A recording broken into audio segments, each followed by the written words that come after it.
घोषणा करता हूं। सबसे पहले आप सबों को शुभ संध्या। हम लोग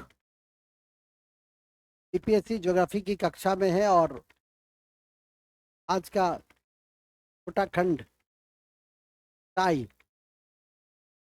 और सिंचाई के साधन, सिंचाई परियोजना जानकारी आपको प्राप्त होगी। थोड़ी सी अवधारणा भी है, थोड़ी सी तथ्य भी है और छोटे अध्याय की कड़ी में ही एक और छोटा अध्याय है करूंगा और मानसून और जलवायु। कंपटीशन पॉइंट ऑफ व्यू से दोनों अपने आप में महत्वपूर्ण है। याद क्वेश्चन हमारी आज की कक्षा सिंचाई से जुड़ी हुई है। सिंचाई का क्या अर्थ होता है? सिंचाई का अर्थ होता है कि कृत्रिम रूप से जल का प्रबंधन करना। सिंचाई करना चलिए जो हम वाटर मैनेजमेंट करते हैं, बिना सिंचाई है। दो तरीके से जल की प्राप्ति होती है खेतों तक। एक तूफान दीनानाथ ऊपर मानसून होता है। मानसून तो अनियमित है, लीनो का प्रभाव है। हालांकि मानसून के विषय में जानकारी मिलेगी। संशील हवा है, दो प्रकार है। भारत में अधिकांश क्षेत्र दक्षिण पश्चिम मानसून प्रभावित है। द्वीपीय आकार की विशिष्टता के कारण मानसून बंगाल की खाड़ी में 3 उपशाखा बनती है। पहली उपशाखा ज्यादा वर्षा पैदा करती है। इसी कड़ी में उत्तर पूर्वी राज्यों में अधिक वर्षा होती है, उसकी जानकारी।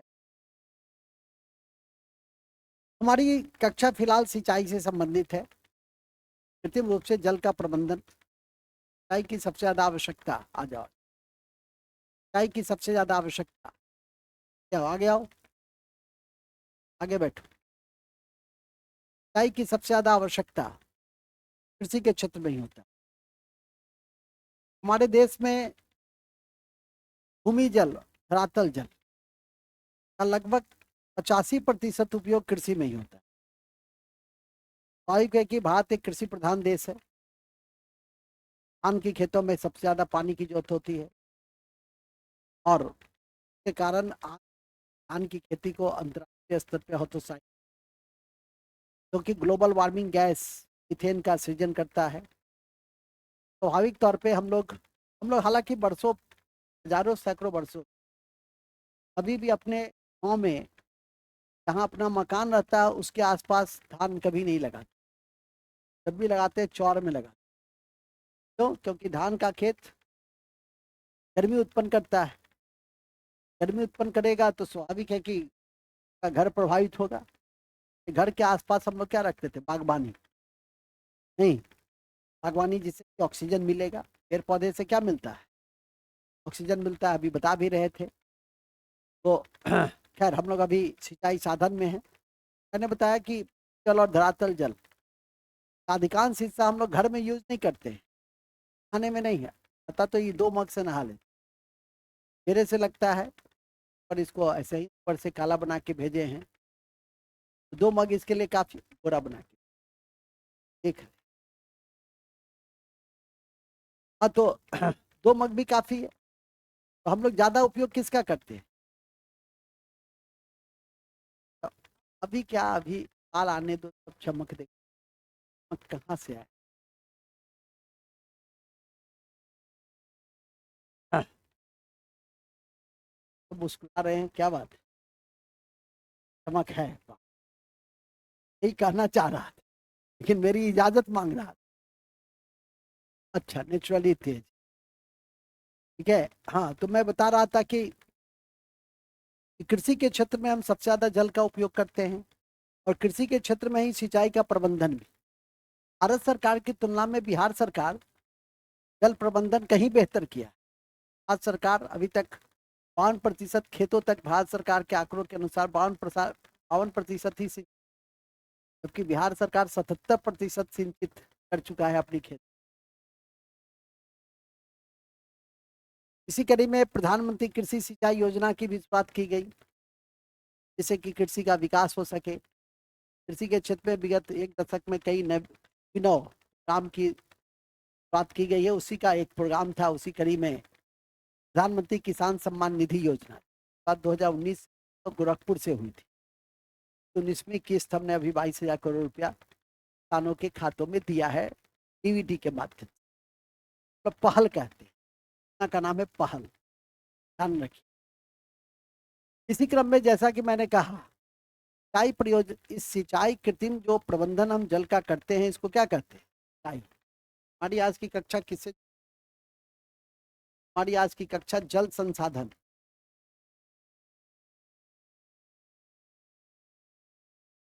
जल संसाधन,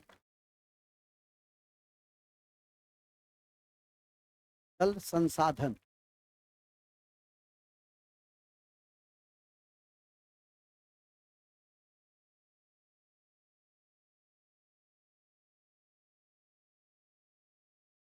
सिंचाई साधन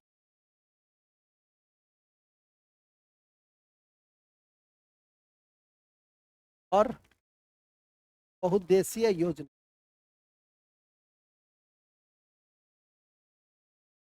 योजना से जुड़ी, ठीक है। ताकि छिटपुट हम लोग बहुत चीज देखे, बहुउद्देशीय योजना की कड़ी में दामोदर घाटी परियोजना देखे नहीं, कल हम लोग महानदी पे हीराकुंड बांध देख रहे थे, अखरा नांगल डैम देखे, सब तो इसी से जुड़ा हुआ है। खैर, लेकिन एक व्याख्यान जरूरी है और तो फाउंडेशन की कक्षा में होते हैं, इसीलिए सब चीजों को देखना चाहिए, ठीक है।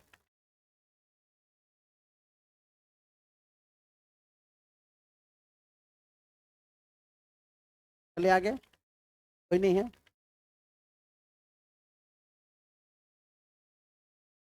हाँ, तो मैं बता रहा था, बड़ी अच्छी बात, कहाँ थे हम लोग? हम लोग बड़ी महत्वपूर्ण जगह पे थे, ठीक है। परीक्षा की दृष्टि से हम लोग सिंचाई और सिंचाई प्रबंधन को और सिंचाई योजनाओं को देखेंगे, सिंचाई साधन को देखेंगे। तो सबसे पहले यही लिखेंगे, कृत्रिम रूप से जल का प्रबंधन करना, कृत्रिम रूप से जल का प्रबंधन करना, जल का प्रबंधन करना, कृत्रिम रूप से जल का प्रबंधन करना विभिन्न माध्यमों से, विभिन्न साधनों के द्वारा, विभिन्न साधनों के द्वारा, विभिन्न साधनों के द्वारा कृत्रिम रूप से जल प्रबंधन, जल प्रबंधन विभिन्न साधनों के द्वारा। विभिन्न साधन क्या है? विभिन्न साधन है नहर, नहर, नलकूप, कुआं, हाँ नहीं, आ जाइए आ जाइए, नहर, नलकूप, कुआं, ये सब आपका है विभिन्न साधन। परंपरागत साधन क्या था? आहार, पाइन, कभी कभी पाइन, घटी यंत्र, ठीक है, रहट जिसको हम लोग कहते थे। इतिहास पढ़िएगा तो कमीशन में पूछता है रहट क्या था, मध्यकाल में रहट क्या था। तो मध्यकाल में रहट सिंचाई के साधन थे, ये सब परंपरागत साधन है, ठीक है कि नहीं? ऐसे भी जानना चाहिए, ये सब आधुनिक साधन है। कुआं हमारा प्राकृतिक कुआं, तालाब, ये सब क्या है? परंपरागत साधन है। लेकिन नहर, नलकूप, बांध, ये सब हमारा क्या है? ये सब आधुनिक साधन, ठीक है कि नहीं? पहली बार हमने बहुउद्देशीय योजना बनाने पर बल दिया कि अमेरिका से प्रेरणा लेकर, अमेरिका का टेनेंसी वैली कॉरपोरेशन, उसने अपने यहाँ सबसे पहले प्लान बनाया, मल्टीपर्पस योजना बनाई, उसी से प्रेरणा लेकर हमने दामोदर घाटी परियोजना 1948 में, और पहली बार हमने MPP नाम दिया, मल्टी पावर प्रोजेक्ट्स, इसका उद्देश्य होता है, नाम से स्पष्ट है, मल्टीपर्पज प्रोजेक्ट। पर्पस मतलब देश, बाढ़ नियंत्रण उद्देश्य है, सिंचाई प्रबंधन उद्देश्य है, बिजली निर्माण उद्देश्य है, और परिवहन का साधन। ये लोग तो बच्ची सब है, ये सब तो कभी देखी भी नहीं होगी कई ये तुम लोग तो पकठाया हुआ सब है। तुम लोग तो देखा होगा कि बांध जो है साधन भी होता है परिवहन। नहीं, कई इलाके में जाओगे हम लोग पहले इलेक्शन कराने जाते थे, सड़क उड़क बहुत खुल गया है, पहले बांध के रास्ते से जाती थी, जीप होती थी सरकारी, इतना जगह वो कूदता था, लगता था कि गंतव्य स्थान तक पहुंचेगा कि नहीं पहुंचे, है कि नहीं। उस स्थिति, अब आज की तारीख में यदि उस पे चढ़ते तो वहीं पे रह जाते, ठीक है कि नहीं।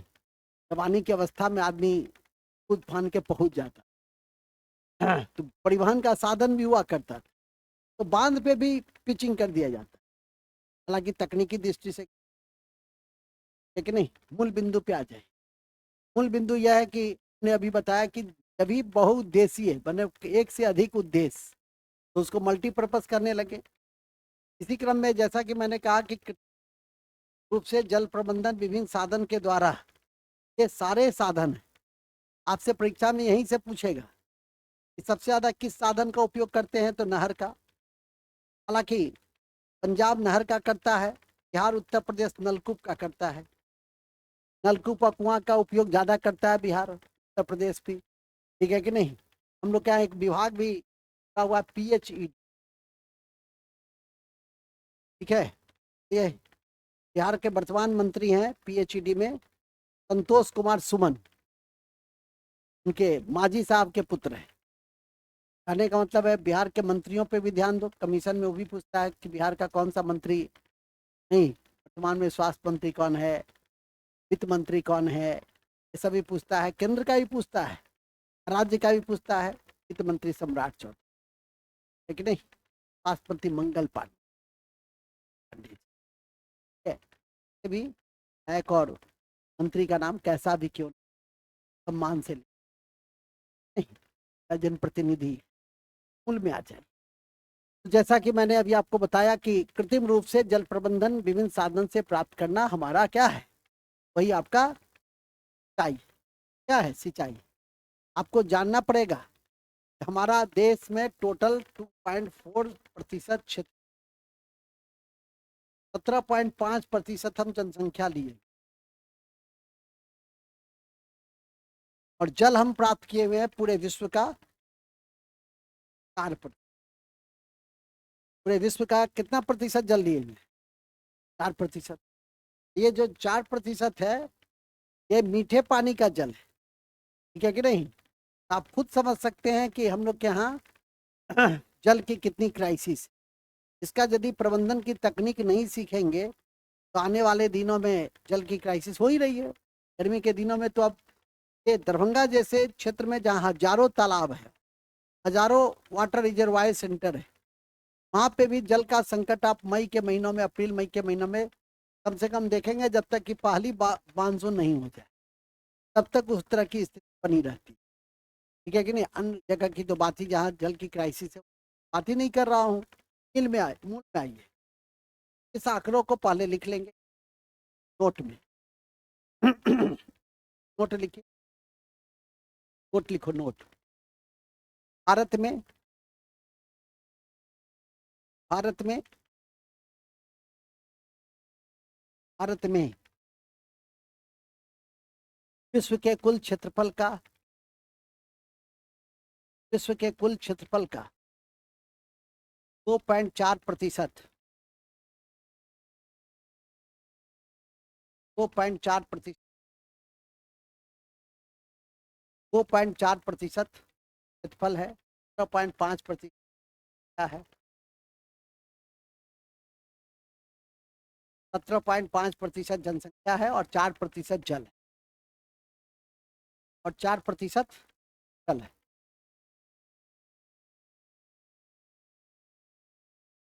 4% क्या है, जल है। बहुत बढ़िया, चलिए ठीक है। हम तो क्या, जल। अब आइए, हम लोग उसी जल को, भारत सरकार ने उसी जल को संरक्षण देने के लिए राष्ट्रीय जल नीति बनाया। कब बनाया? जो कमीशन ने, बीपीएससी ने पूछा भी। इसी जल संरक्षण को बढ़ावा देने के लिए राष्ट्रीय जल, नेशनल वाटर पॉलिसी बनाया। वो पॉलिसी बनाया कब? वो पॉलिसी बनाया 1987, 1987 में। ध्यान रखे, भारत सरकार ने, ध्यान रखे, पॉइंट करके लिखिए,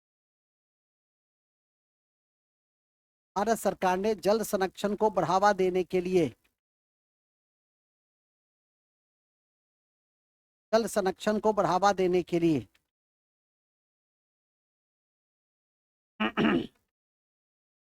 जल संरक्षण को बढ़ावा देने के राष्ट्रीय जल नीति, राष्ट्रीय जल नीति की घोषणा 1987 ईस्वी में की है। भारत सरकार ने, भारत सरकार ने जल संरक्षण को, जल संरक्षण को बढ़ावा देने के लिए, बढ़ावा देने के लिए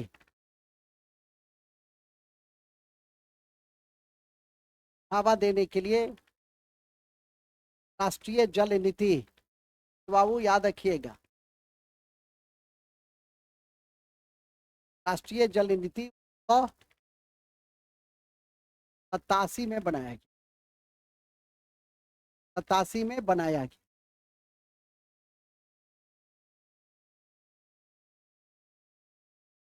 कब बनाया गया? और जिसमें पहली बार संशोधन 2002 में और आखिरी बार 2012 में। तो संशोधन 2 बार किया जा चुका है इसमें, 2002 और 2012। ठीक है, लिख देंगे, इसमें संशोधन 2 बार हुआ है। फर्स्ट टाइम संशोधन किए, अमेंडमेंट या संशोधन कब किए?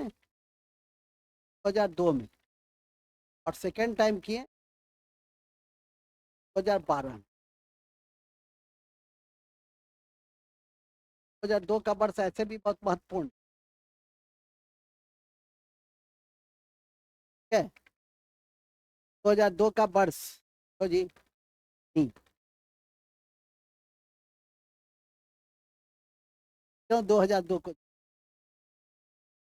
रक्षा ना, कल से ही बैठना, नहीं पूछेंगे दो की गई है। हाँ, 2002 को क्यों जानते हैं? ये हम समझ रहे हैं, बहुत गंभीरता से आप लिख रहे हैं, आप ही को कह रहे हैं, हम समझ रहे हैं। बताइए, नहीं बताइएगा तो आगे ये सब बच्चा सब भी बैठा हुआ है।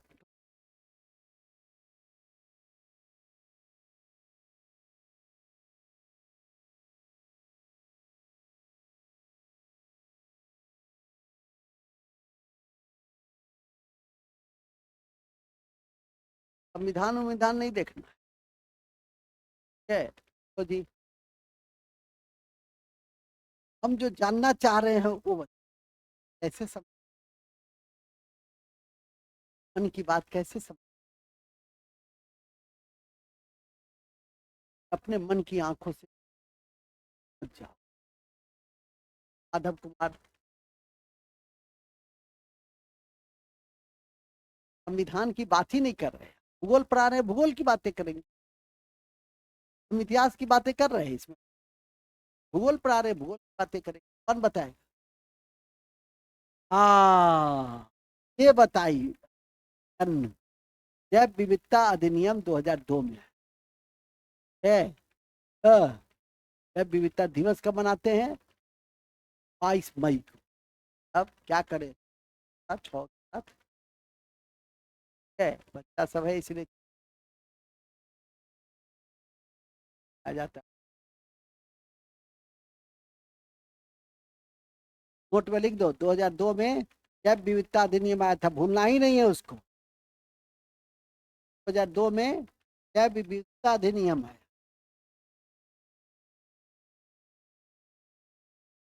2002 में जैव विविधता अधिनियम लाया गया।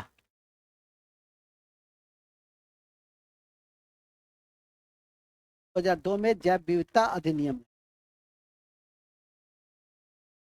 है।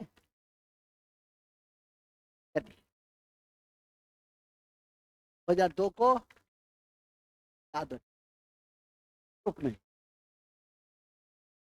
कि जैव विविधता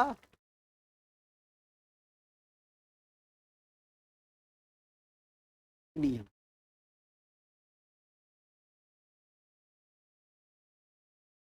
जैव विविधता दिवस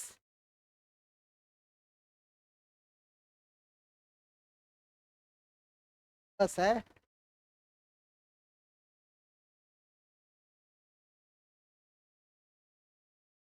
अब आइए कड़ी में, हालांकि इससे पहले राष्ट्रीय जल नीति से पहले हम लोगों ने 1983 में एक ऑर्गेनाइजेशन डेवलपमेंट किया।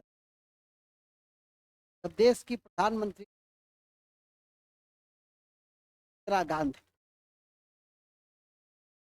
गांधी और उन्हीं की अध्यक्षता में एक बना था राष्ट्रीय जल परिषद संस्था। 1983 में क्या बना? राष्ट्रीय जल, समझ जाइए, आज से लगभग 7 साल पहले ही, 40 साल पहले ही, 45 साल पहले समझ गई कि जल अनिवार्य हो सकता है कि नहीं। अनिवार्य, ऐसे भी जल अनिवार्य। मानव जीवन की कल्पना इंटरनेट के बिना एक दिन गुजार सकते नहीं, भोजन के बिना भी एक दिन गुजर सकते, लेकिन हवा और पानी के बिना तो एक पल भी गुजारा नहीं जा नहीं। जिस दिन तुम्हारे यहाँ पानी न आए, खुद भी महसूस कर सकते हो जीवन क्या है, साहस नहीं। जल कितना जरूरी है समझ ही रहे। और इसी क्रम में 83 में राष्ट्रीय जल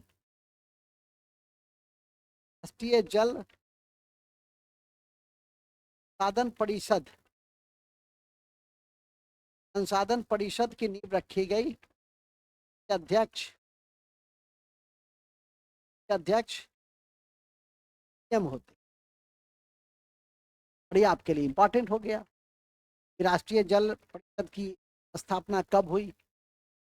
1983 में। अध्यक्ष कौन होते हैं? एम होते हैं। जिस संगठन में प्रधानमंत्री अध्यक्ष होंगे तो मुख्यमंत्री क्या होंगे? सदस्य होंगे, ठीक है कि नहीं। राष्ट्रीय स्तर पे कई ऐसे संगठन कार्य कर रहे हैं, तो ध्यान रखें 1983 में राष्ट्रीय जल संसाधन परिषद, राष्ट्रीय जल संसाधन परिषद, राष्ट्रीय जल संसाधन परिषद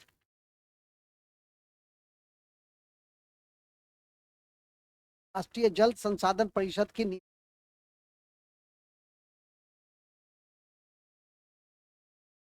ठीक है।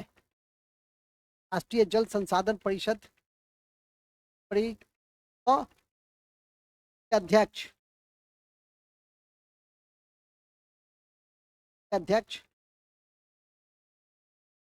प्रधानमंत्री हो,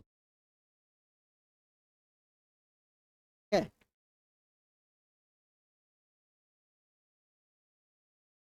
नोट में लिख देंगे,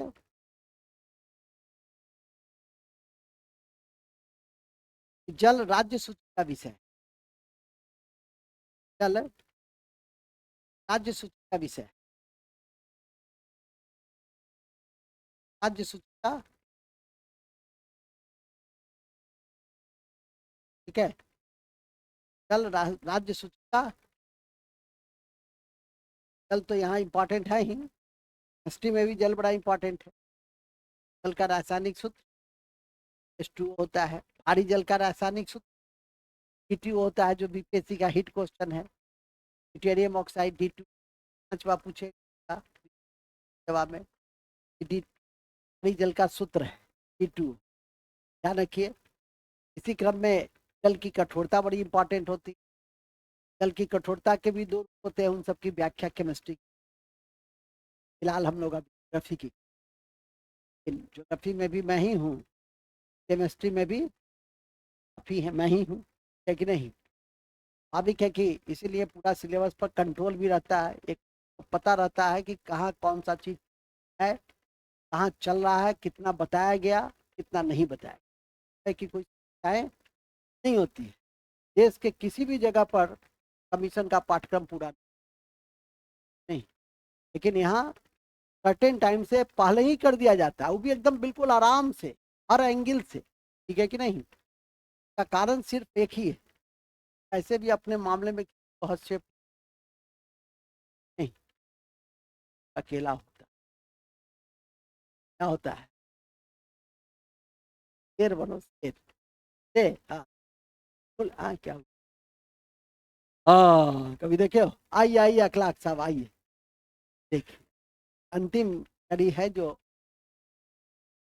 आते हैं नौकरी करके आते हैं, तो इतना नल्ला नहीं है, ठीक है। हाँ, कुल में आ जाइए, कहाँ थे हम लोग, देखो हो गया, अब तो तुम्हारा कोई संभावना है भी नहीं, होना था हो गया, क्या मौसम था तब तो देखी नहीं। चलो नेक्स्ट, कहाँ थे हम लोग, जब देख रहे शुरुआती क्यों देखो। हाँ वे हितेन पांडे जी बन गए हैं, अब क्या दिक्कत है, राजस्व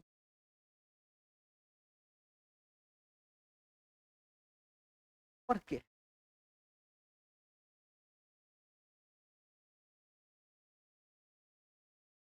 देवी की स्थापना कब हुई, बैठे बैठे देवी की स्थापना कब हुई, आ गया। देवी क्या है, देवी को क्वासी जुडिशियल स्टेटस कब दिया गया, देवी किस तरह की प्राकृतिक संस्था है, क्या उसका नेचर है बताओ। अजीब पढ़े अजीब, बताओ जी क्या है से।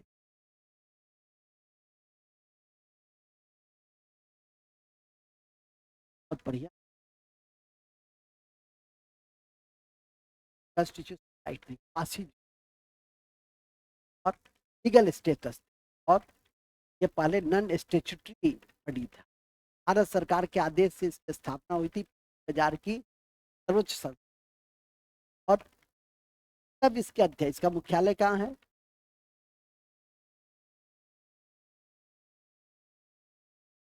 चलो ठीक है। हाँ तो मैं बता रहा था, बड़ी अच्छी बात, हम लोग अभी थे राष्ट्रीय जल संसाधन परिषद कब स्थापना हुआ था, 1983, 1983 में, ये याद रखो, के विवाह में खुरपी का गीत मत गाओ, तो चल रहा है पहले उसको ध्यान रखो, ठीक है कि नहीं। हम पढ़ा रहे हैं राष्ट्रीय जल संसाधन परिषद, और देख रही है सर सेबी का अध्यक्ष बदल गया, ठीक है कि नहीं, बदले हुए 15 घंटा हो, ठीक है, रात तक तुम तक पहुंच जाएगा, देखते हो ना रात में गुड नाइट भेजते हैं ना, मिल जाएगा, मत करो। चलिए इसी क्रम में हम लोग टाई के बेसिक स्ट्रक्चर को, बेसिक बिंदु को हम लोगों ने देखने का कोशिश किया। जल, टाई में जल जो है वो किस सूची में है, राज्य सूची, भी लिख लिए ना, जल राज्य सूची का विषय, 3 सूची होती है, राज्य सूची, केंद्र की सूची और संवर्ती सूची। इस कड़ी में जो जल है वो क्या है, वो राज्य सूची। याद रखिए जब संविधान लागू हुआ था 66 जल राज्य सूची में था, 97 केंद्र की सूची में थे, और 47 संवर्ती सूची में। केंद्र भी कानून बना सकता है और राज्य भी कानून बना, संवर्ती को अंग्रेजी में कंकरेंट का। कालांतर में विभिन्न संशोधनों के माध्यम से अब कंकरेंट लिस्ट में संवर्ती सूची में 52 हो गए संख्या, और राज्य की घटकर 66 से 61, जो अवशिष्ट शक्ति है वो केंद्र के पास है, अब 97 से बढ़कर 100 तक पहुंच। एक जीएसटी भी था, तो संशोधन के द्वारा जोड़े गए, अब जीएसटी भारत सरकार का सबसे बड़ा कर है, राज्य के विकास का भी आधार हो गया, ठीक है कि नहीं, क्योंकि वसुंधरा राज्य ही है। कड़ी में फिलहाल हम लोग देख रहे हैं ढाई साल। भारत में 3 प्रकार की सिंचाई, भारत में 3 प्रकार की सिंचाई परियोजना, ये लिखो, भारत में 3 प्रकार की सिंचाई परियोजना।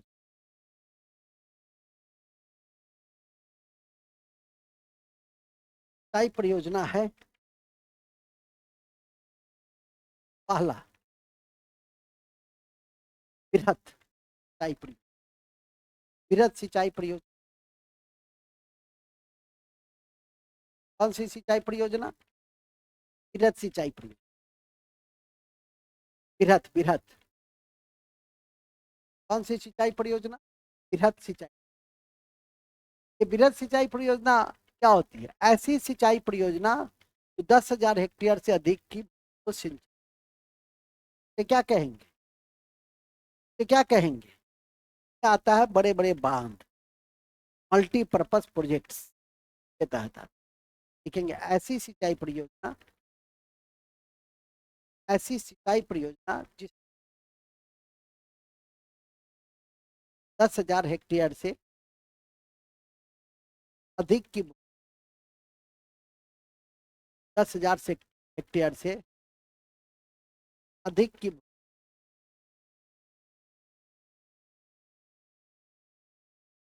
अधिक की भूमि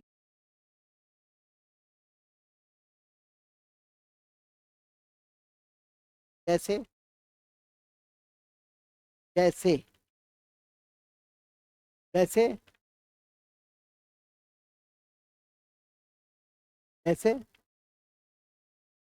जैसे है बड़े बड़े बांध, मल्टीपर्पज प्लान, मल्टीपर्पज प्लान, कौन पर्पज प्लान? मल्टीपर्पज। आज का पहला कौन सा था? दामोदर घाटी योजना। आज का पहला कौन सा था? बिहार का ही पहला बहुउद्देशीय योजना वही था। बिहार का भी पहला बहुउद्देशीय योजना वही था। बिहार का पहला आधुनिक सिंचाई योजना कौन? बिहार का पहला बहुउद्देशीय परियोजना दामोदर घाटी। नोट में लिख दो, नोट में। भारत का पहला बहुउद्देशीय परियोजना दामोदर घाटी। भारत का पहला, भारत का पहला बहुउद्देशीय परियोजना, बहुउद्देशीय परियोजना दामोदर घाटी था। दामोदर घाटी था। जब बिहार का भी पहला बिहार का भी पहला बहुउद्देशीय मानी, बिहार का भी पहला बहुउद्देशीय योजना मानी जाती।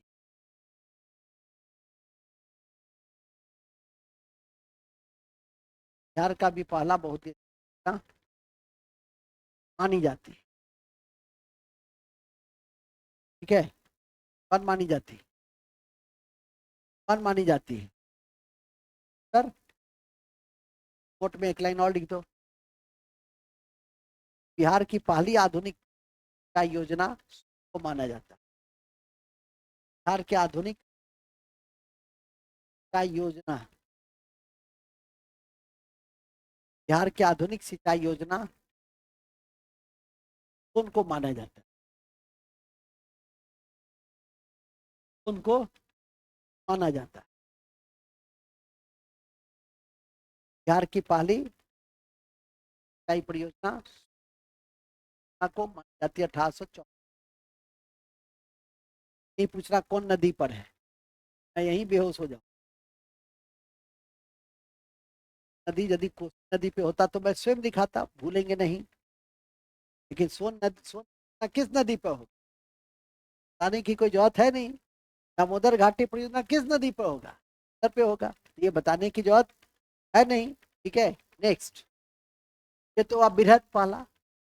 बृहत के बाद ये भी बीपीएससी का फेवरेट क्वेश्चन, क्या परियोजना है बीपीएससी का फेवरेट क्वेश्चन, पर सिविल सर्विसेज में नहीं, सिटी भी है। एक बार ऐसी शिक्षक वाली परीक्षा में ही पूछा गया, का स्तर सबका समान ही रहता है कि नहीं?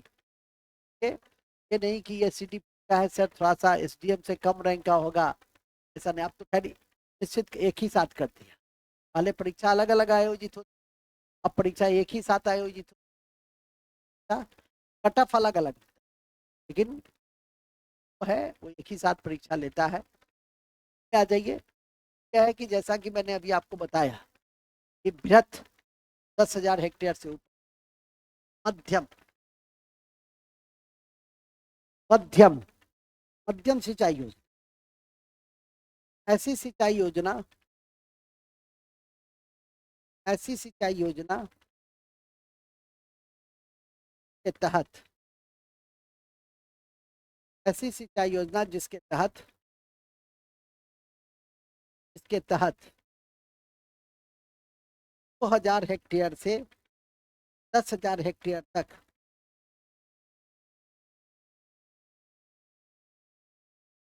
2000 हेक्टेयर से 2000 हेक्टेयर से 10,000 हेक्टेयर तक की हुआ है परीक्षा में। तो जन सिंचाई योजना के तहत कितनी भूमि है, है याद रखना है इसके क्लासिफिकेशन के लिमिटेशन। 10,000 से ऊपर बृहत, 2 से 10 हेक्टेयर उक्टेयर भुला भी जाओगे काम चल जाएगा, लेकिन केवल रेंज याद करके रख ले। ऐसा नहीं ना देगा एकड़ हेक्टेयर, नहीं ऐसा तो देगा नहीं, जब भी देगा रेंज दे, रेंज को याद करके अच्छे से रख लीजिए। 10,000 से ऊपर बृहत 10, और मध्यम के लिए नहर है। मध्यम के लिए क्या है, मध्यम के लिए क्या है, नहर है तो लिखा मध्यम के लिए नहर है। जैसे जैसे नहर, नहर देखिएगा, नहर में हमारे बिहार में एक नहर बड़ा चर्चा में रहता है, का नाम है त्रिवेणी नहर। नहर तो आपका ये पूर्वी कोसी नहर भी बहुत चर्चा में, बंटन दिए हैं, इसको हाइप कर रहे हैं। ठीक है, पूर्वी नहर से ही हमारा दरभंगा मधुबनी और मुजफ्फरपुर तक सिंचाई होती है कि नहीं। कहने का आशय है कि त्रिवेणी नहर याद रखिए। भारत का पहला नहर था गंग नहर, भारत के सबसे पुराने नहरों में से, है कि नहीं। तो नहर सबसे बड़े नहरों में से, इंदिरा गांधी सबसे लंबे नहरों में से इंदिरा गांधी कैनाल देखिए कि पश्चिम उत्तर प्रदेश, पश्चिम राजस्थान जो मरुभूमि था, ठीक से बैठिए, ठीक से क्या क्या ला दे, पलंग वगैरह सब नहीं कहोगे तो बना देते हैं पलंग वाला। आराम से आओगे पलंग पे तुम लोग बैठना, हम खड़े खड़े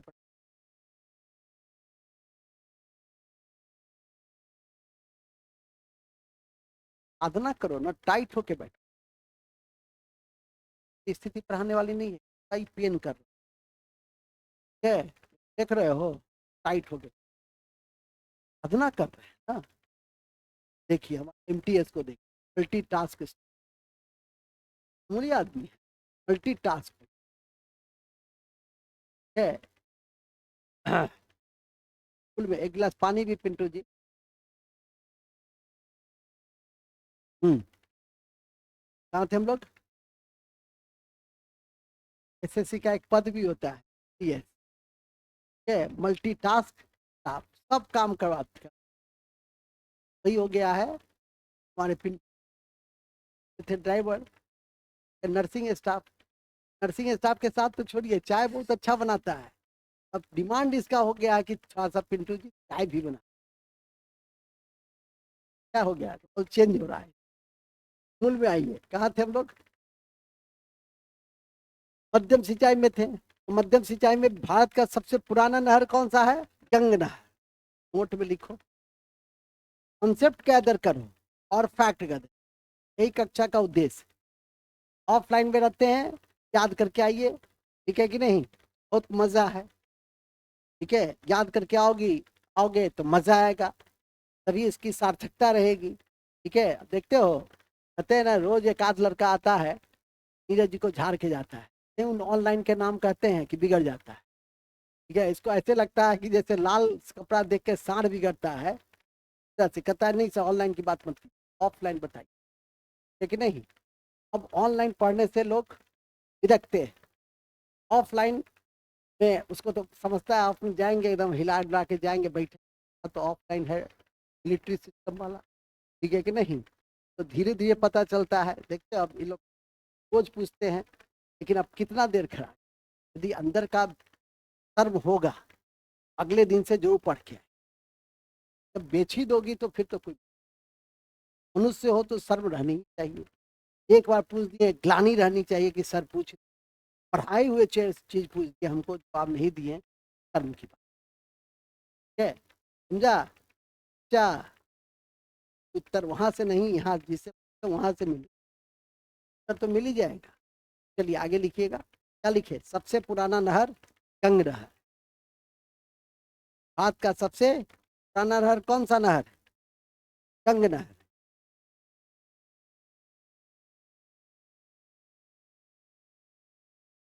गंग नहर, गंग नहर।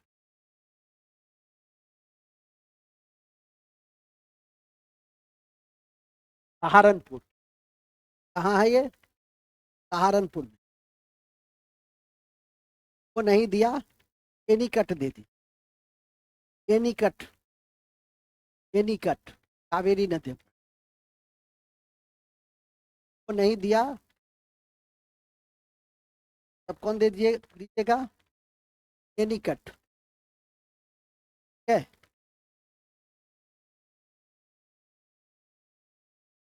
एनीकट के विषय में बता दें, ऐतिहासिक दृष्टि से, चूंकि इतिहास भी मैं कहूंगा। एक था चोल वंश। चोल वंश के दो भाग थे, एक था अशोक के समय में, एक था 9वीं सदी में। अशोक के समय में करिकाल राजा था। करिकाल के समय में इस एनीकट डैम का निर्माण, जो ऐतिहासिक दृष्टि से कितना पुराना है, लेकिन आधुनिक में ओल्डेस्ट, यह ओल्डेस्ट में ओल्डेस्ट। आधुनिक में ओल्डेस्ट कौन है? गंग। ओल्डेस्ट में ओल्डेस्ट कौन है? ऐतिहासिक दृष्टि से ओल्डेस्ट कौन है? नहर तो इससे भी ओल्डेस्ट, कलिंग नहर, नंद वंश के समय बनाए नहीं, ठीक है। लेकिन उसकी जानकारी नहीं हम दे रहे हैं, हम दे रहे हैं गंग नहर के विषय में, जिसको टोल है, एनीकट है, कावेरी है, थोड़ा सा डिस्टिंग्विश है, इसीलिए उसके विषय में बताया। इस इतिहास के और समझने का मौका मिलेगा। आगे लिखिए, ध्यान में रखें, बिहार का, बिहार का सबसे पुराना कैनाल कौन कैनाल है? बिहार का सबसे पुराना कैनाल,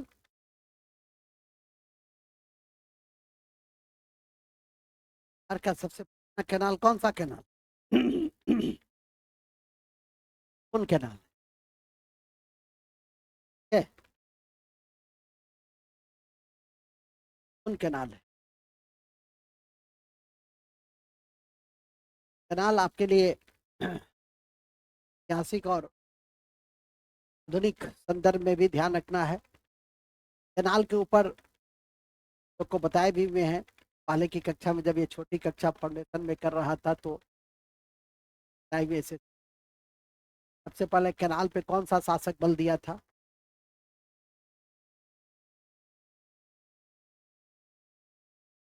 गयासुद्दीन तुगलक सबसे पहले कैनाल पे, सबसे ज्यादा कैनाल बनाया था फिरोज शाह, और जो एक टैक्स भी लागू किया था जिसका नाम था इंपॉर्टेंट टैक्स था,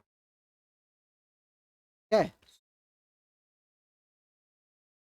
सबसे पहले नहर पे बल कौन दिया था? जीएसटी।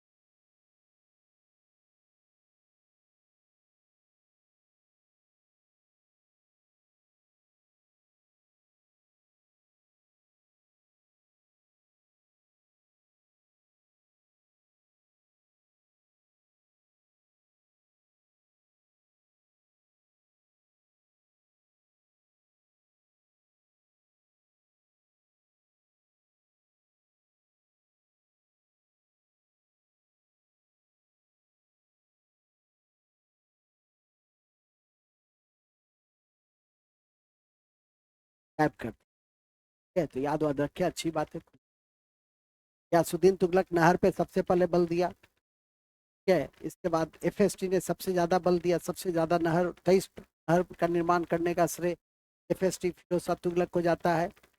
और उसने एक कर भी लगाया था, सिंचाई कर, जिसको सोर्स कहते हैं। ये आपके कमीशन में पूछ सकता है कि सोर्स का संबंध किससे है, तो सिंचाई कर से। सोर्स का संबंध सिंचाई कर से, ध्यान रखिए। इसी कड़ी में मैंने बताया कि बिहार का सबसे पुराना कैनाल कौन कौन सा है, सोन कैनाल है, जो अभी बताया भी था आपको। ये भी आप ध्यान में रख सकते हैं।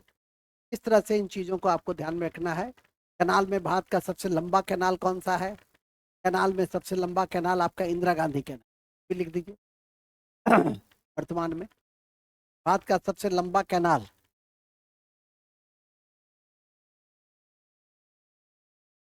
सबसे लंबा कैनाल, सबसे लंबा कैनाल इंदिरा गांधी कैनाल से पश्चिम राजस्थान को सिंचाई दी जाती है, पश्चिम राजस्थान को सिंचाई दी जाती है, तो स्थलीय क्षेत्र में हम सिंचाई है।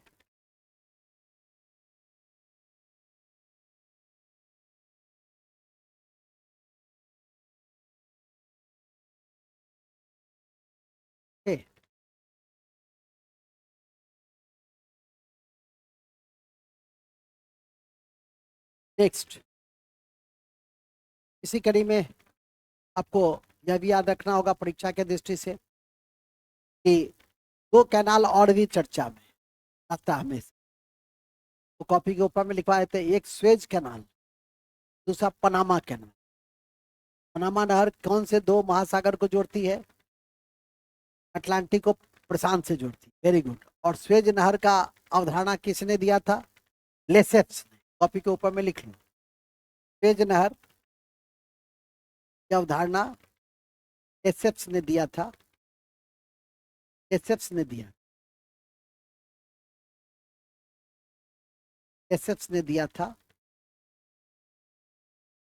क्या दिया था? लेसेप्स ने। यह नहर मध्य सागर को लाल सागर से, यह नहर भूमध्य सागर को, भूमध्य सागर को लाल सागर से जोड़ती है, जबकि पनामा नहर शांत को अटलांटिक से जोड़ती है।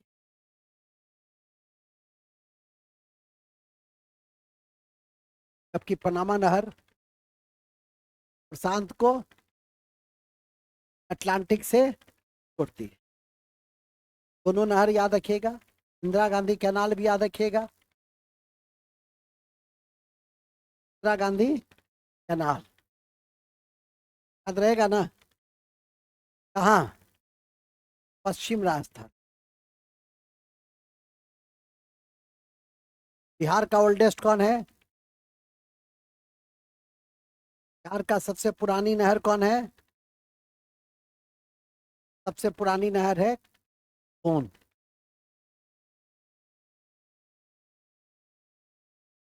इसके बाद तेज नहर याद रखिएगा, के बाद पनामा नहर याद रखिएगा। ये सब ऐसे नहर हैं जो तथ्य की दृष्टि से महत्वपूर्ण, ठीक है। चलिए, बाद में इस पर विचार किया गया सिंचाई विशेषज्ञों के द्वारा कि नहर बहुत भिन्न भिन्न कारणों से, पर्यावरणीय कारणों से, जैव विविधता के कारणों से, जितना हम इसके लाभ की उम्मीद किए थे उतना लाभ की उम्मीद यह देता नहीं, उम्मीद के अनुसार हम लोग प्राप्त नहीं कर पाते। खैर, ये तो एक अलग विषय। फिलहाल तो यह है मध्यम स्तर का जो सिंचाई परियोजना है, नहर के द्वारा ही हम उसको लागू कराते हैं, इन्हें पढ़े अभी तक। तीसरा क्या है? लघु सिंचाई, कहेंगे लघु। मध्यम सिंचाई के बाद है लघु सिंचाई, लघु सिंचाई।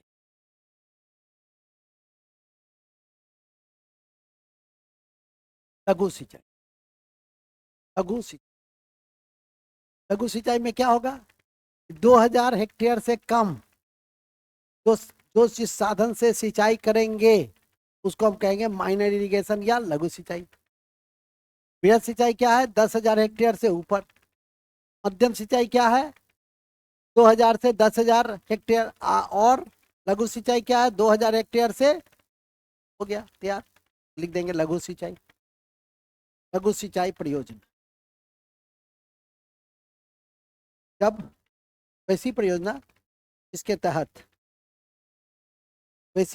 जिसके तहत 2000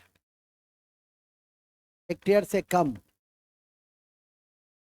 2000 हेक्टेयर से कम,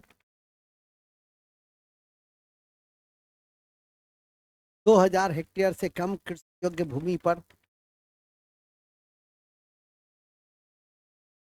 कृषि योग्य भूमि पर सिंचाई की जाती, कृषि योग्य भूमि पर सिंचाई की जाती है, सिंचाई की जाती। इस पर जैसे नलकूप से सिंचाई, कुआं से सिंचाई, देंगे नलकूप, तालाब, कुआं से सिंचाई की जाती है। उदाहरण उदाहरण नलकूप, कुआं, तालाब से सिंचाई की जाती है। हमारे यहाँ अधिकांश सिंचाई जो है वो आपका लघु सिंचाई। 63% एग्रीकल्चर लैंड, मतलब जो सिंचाई है 100%, उसमें 63% हम लघु सिंचाई ही करते हैं। बिहार, उत्तर प्रदेश में लघु नलकूप से ही हम सिंचाई करते हैं। पंजाब में हम नहर से सिंचाई करते हैं सबसे अधिक। पंजाब सबसे ज्यादा सिंचित राज्य है। नहर से सिंचाई सबसे अधिक पाकिस्तान में करते हैं। सबसे ज्यादा सिंचाई भारत में गन्ना के फसल में होती है। 100% लगभग सिंचित है गन्ना भारत में। इस तरह से ये जो तथ्य मैंने बीच में उद्गार व्यक्त किया है उसको लिख लीजिएगा।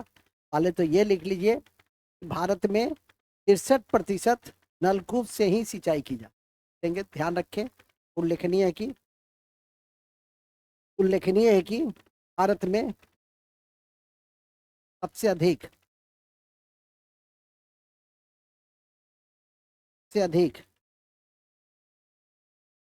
नलकूप से ही सिंचाई की जाती है।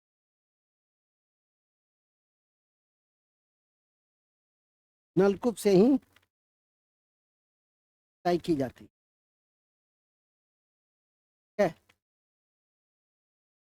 नलकूप से ही सिंचाई की जाती, नलकूप से ही सिंचाई की जाती। चलिए नोट में एक लाइन और लिखिए, विश्व में सबसे अधिक सिंचित भूमि, विश्व में सबसे अधिक सिंचित भूमि, विश्व में सबसे अधिक सिंचित भूमि, विश्व में सबसे अधिक सिंचित भूमि चीन के पास,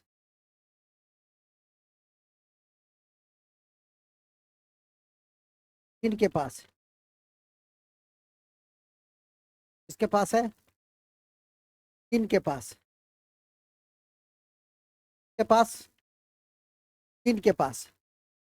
ठीक है, भारत का स्थान दूसरा है, भारत का स्थान दूसरा है, भारत का स्थान दूसरा है।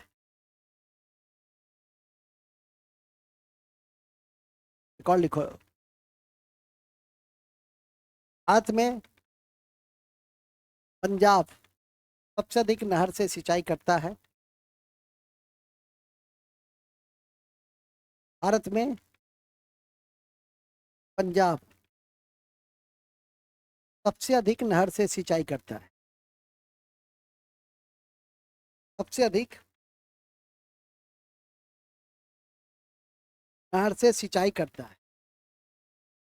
तो अच्छा, और सबसे अधिक सिंचित राज्य है, और सबसे अधिक सिंचित राज्य, और सबसे अधिक सिंचित राज्य, सबसे अधिक सिंचित राज्य है, सबसे अधिक सिंचित राज्य कौन? कौन? पंजाब सबसे अधिक सिंचित राज्य है, उसको याद करके रखिएगा। ये आपकी परीक्षा के दृष्टि से बहुत महत्वपूर्ण है। इसी कड़ी में, सिंचित राज्य की कड़ी में ही गन्ना सबसे अधिक सिंचित फसल है। भारत में गन्ना सबसे अधिक 100% सिंचित है। तो लिखेंगे भारत में गन्ना, भारत में गन्ना सबसे अधिक सिंचित है, सबसे अधिक सिंचित है। भारत में गन्ना सबसे अधिक सिंचित है, ठीक है। भारत में गन्ना सबसे अधिक सिंचित है। पाकिस्तान सबसे अधिक नहर से सिंचाई करता है, पाकिस्तान सबसे अधिक नहर से सिंचाई।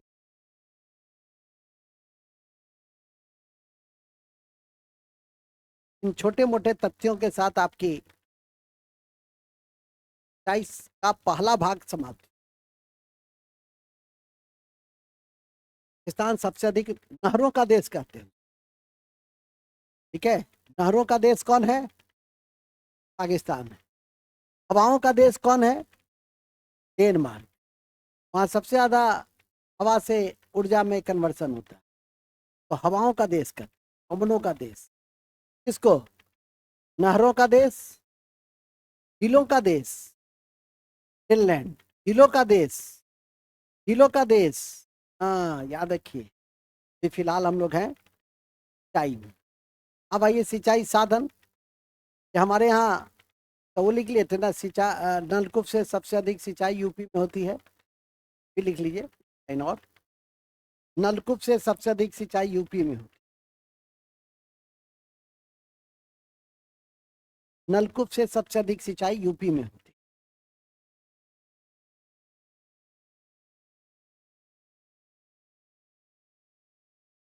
नलकूप से सबसे अधिक सिंचाई क्या होती है? यूपी में, ठीक है। बस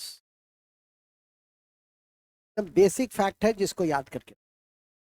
अब आइए वहां से हम लोग चलते हैं कहाँ? हम लोग चलते हैं सिंचाई के साधन। लिखिए सिंचाई का साधन, सिंचाई का साधन, सिंचाई का,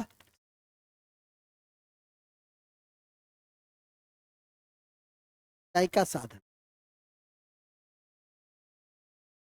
भारत में कुआं और नलकूप से लगभग 55%, 56% सिंचाई होती है।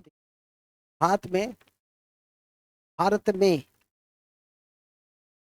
कुआं और नलकूप से, कुआं और नलकूप से 56% सिंचाई की जाती, इरिगेशन की जाती। 56% इरिगेशन की जाती, जबकि नहर से 31%, 31.5। जबकि नहर से लिख लो सिंचाई साधन,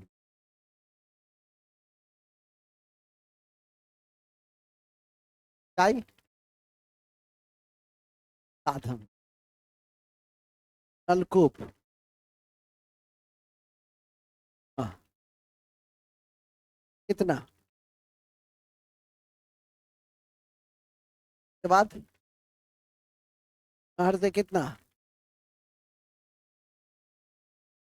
तालाब,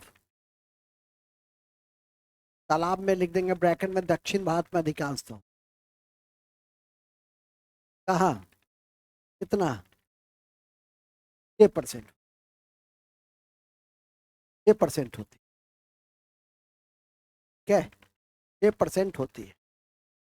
और रेस्ट अन्य स्रोत, अन्य स्रोत में क्या क्या आ गया? रहट, आहार, पाइन, यही रानी का बाव। रानी का बाव का नाम सुने हो? क्या है? तुम सुना, माधव जी सुने हैं। गुजरात में क्या होता है? उसको विश्व धरोहर सूची में रखे हुए हैं रानी के बाव को। ठीक है, जल संग्रहण क्षेत्र है। मध्यकाल में हम उसको बनवाए थे और उसको विश्व धरोहर सूची में रखे। उसके माध्यम से भी सिंचाई होती है, ठीक है कि नहीं? तो ये सब बहुत इंपॉर्टेंट है। रानी का बाव गुजरात में जल संग्रहण तकनीक से जुड़ा हुआ है। लिख लो कॉपी के ऊपर में, रानी का बाव, या नहीं कि रानी का बाप लिख लेना, तो कोई ठीक है, लिख देंगे रानी का बाव।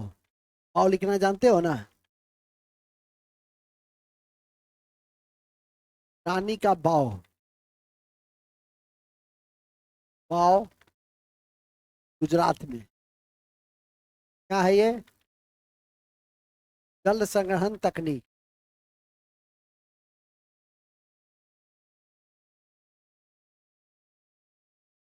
क्या है ये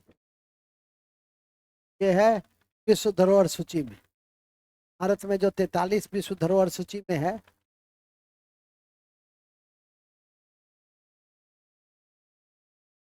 भारत में जो आपका 43 ठो है, उसमें एक ये भी है, कौन, रानी का बाव भी है। 43वां कौन है, मोईदम। 43वां कौन है, मोईदम, आसाम, कब्र है, सराई देव अहोम वंश का शासक का कब्र है पूरे खानदान। और इतना महत्व हो गया, इस बार हम लोगों ने इसको विश्व धरोहर सूची में स्थान दिया। और इस बार विश्व धरोहर सम्मेलन 40वीं सत्र पहली बार नई दिल्ली में आयोजित की। विश्व धरोहर जो है सूची जारी करता है यूनेस्को, यूनाइटेड नेशन एजुकेशनल, 1945 में इसकी नींव पड़ी थी। का मुख्यालय था पेरिस और सिंध नदी के किनारे। पेरिस में अभी ग्रीष्मकालीन ओलंपिक भी हुआ था, जो आप लोग को किसी आएंगे, 4 साल तक अभी महत्वपूर्ण है कि नहीं, कौन, ग्रीष्मकालीन ओलंपिक, ध्यान रखिए। पुल में आ जाइए, पुल यह है, तो ध्यान रखते ही हो। कहाँ बनाया अफगानिस्तान जी, कहाँ गया चंद्र बाबू, कहाँ बनाए, 273 पे ऑल आउट हो गए, रखे हुए हैं, पूरे 50 ओवर खेला है, 73 पे ऑल आउट हो गया है। तब जब जादरा, क्या नाम है, जादरा नहीं खेला, तब खेल देता तो 350 हो सकता था भारत का सही। चलिए ठीक, आगे बढ़िए।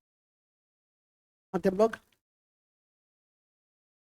तो सिखाने वाला भी कौन है, यही है, जय जडेजा उसका कोच था, है कि नहीं, लिखो फिलहाल, जय गुरु हमेशा अर्थ यही है। चलिए आगे लिखिए, कहाँ थे हम लोग, सिंचाई का साधन, अन्य साधन में लिखा है, 6% अन्य साधन भी है, इसको भी ध्यान में रखिएगा परीक्षा के दृष्टि से। अब आ जाइए कि आजकल सिंचाई में कुछ नए नए तकनीक है, ठीक है, और वो तकनीक को हम लोग कहते हैं वाटर मैनेजमेंट टेक्नोलॉजी। कुछ इजराइल से हमने सीखा है, इजराइल से इसलिए सीखा है, इजराइल एक ऐसा देश है जिसको मरुभूमि दी गई थी जब हॉलोकास्ट हुआ था जर्मनी में। हॉलोकास्ट का मतलब होता है सामूहिक नरहत्या, हिटलर के नीतियों के विरुद्ध, ठीक है कि नहीं, हिटलर ने यहूदियों का सामूहिक नरसंहार किया, तो इतिहास में हॉलोकास्ट का, कालांतर में उसको बसाया गया, है कि नहीं, बसाने का भूमि चुना गया मध्य पूर्व एशिया का यरूशलेम के पास, और वह था इजराइल भूमि, उसको दिया गया, लैंड बना। उस लैंड को उसने एग्रीकल्चर लैंड में कन्वर्ट कर दिया। जो मरुभूमि का इलाका था, अपने मेहनत के बल पर, मानव संसाधन के बल पर उसने उसको किस पे कन्वर्ट कर दिया। और जितनी नई वाटर टेक्नोलॉजी है वो सब इजराइल की, और भारत जैसा कृषि प्रधान देश उससे सीखता है।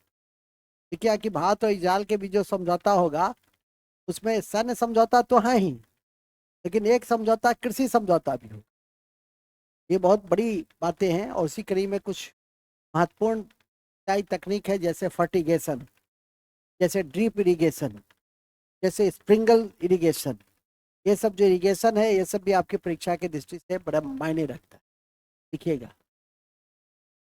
21वीं सदी के लास्ट में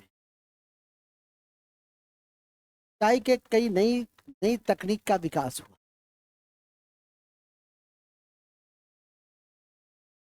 21वीं सदी के लास्ट में ठीक है। 20वीं सदी के लास्ट में सिंचाई के कई नए साधनों का विकास हुआ, जैसे ड्रिप इरिगेशन, ड्रिप इरिगेशन, जैसे सिंचाई के नवीन तकनीक, सिंचाई के नवीन तकनीक में क्या क्या है?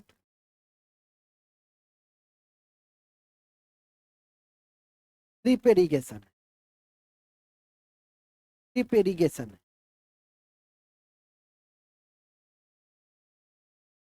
में क्या होता है? इसमें हम लोग पानी का जुडिशियस यूटिलाइजेशन करते हैं। जुडिशियस यूटिलाइजेशन, विवेकपूर्ण उपयोग, जिसमें पानी को हर पौधे की जड़ तक, बूंद बूंद पानी को जड़ तक पहुंचाने की नीति। हम लोग क्या क्या आता है, जब से हम लोगों ने फ्री किया है नहीं एनर्जी को, देखो कि ऐसे ही पानी क्या है, बहता रहता है खेतों में। ठीक है, लोग मिसयूज भी करते, कई चीज, कई बार बेवरेज होने से मिसयूज भी होता है। आगे लिखिए। फिलहाल ड्रिप इरिगेशन क्या है? इस तकनीक के द्वारा पौधे की जड़ तक, पौधे की जड़ तक, पौधे की जड़ तक बूंद बूंद, बूंद बूंद,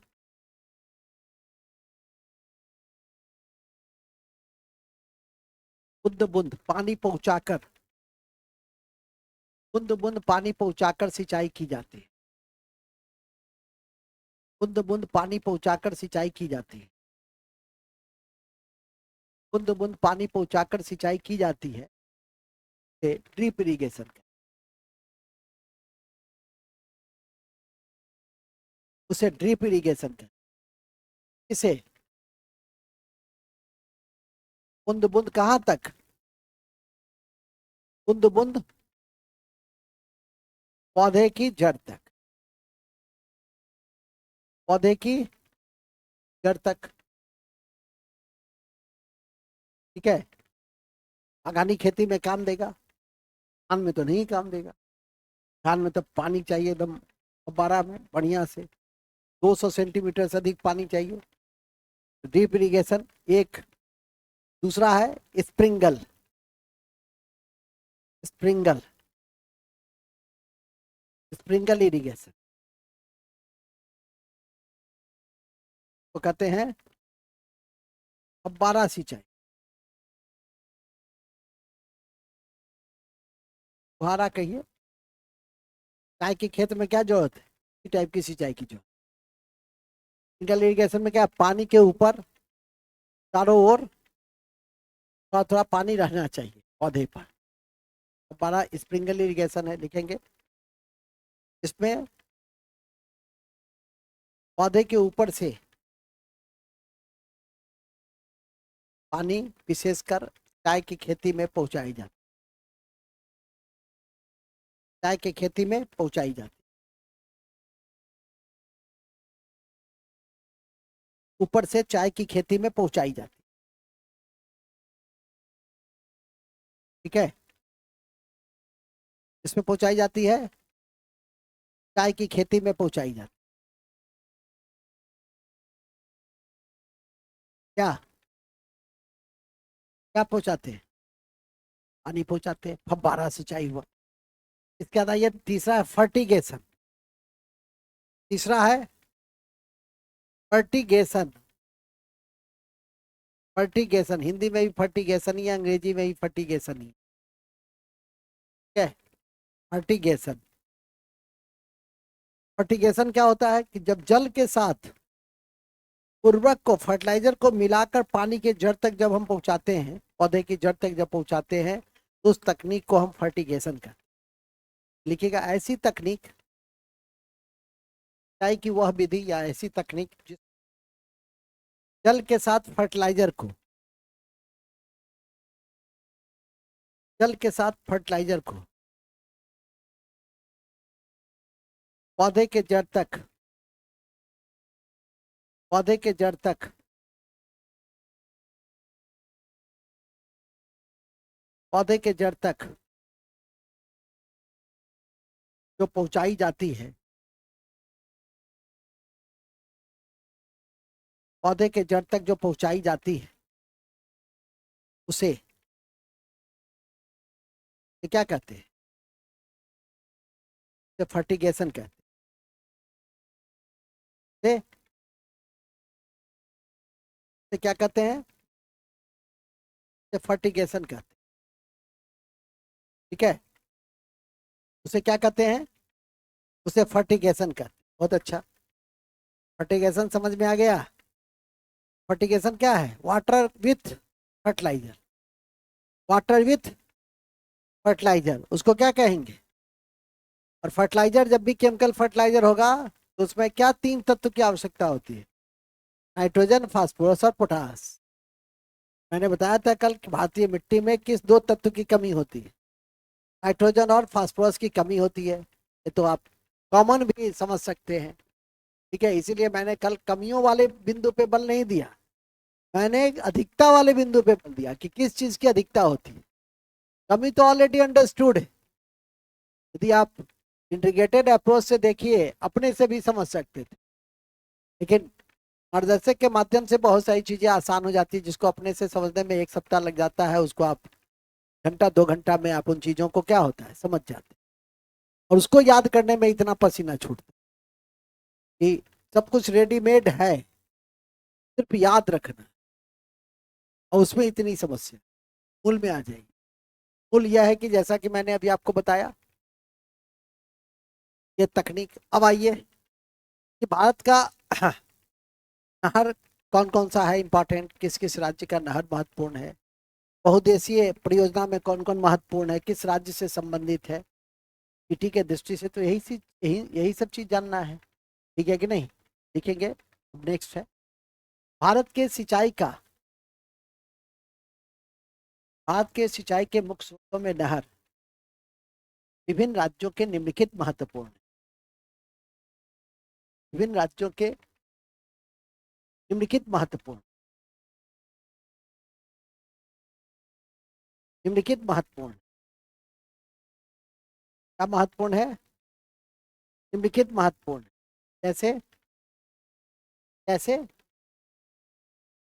सबसे पहले बिहार लिखो, बिहार। क्या लिखो? बिहार। बिहार है। बिहार में लिखिए पूर्वी सोन नहर। पूर्वी सोन नहर बिहार में है। पूर्वी सोन नहर किस नदी पर है? सोन नदी पर। तो बहुत आसान है। बसंती तुम्हारा नाम क्या है? ठीक है, लेकिन दिक्कत क्या होगी? त्रिवेणी नहर गंडक, लिख देंगे। अब दूसरा है त्रिवेणी नहर गंडक। त्रिवेणी नहर गंडक या चंदन सिंचाई परियोजना गंडक, या चंदन सिंचाई परियोजना गंडक। चंदन सिंचाई परियोजना गंडक।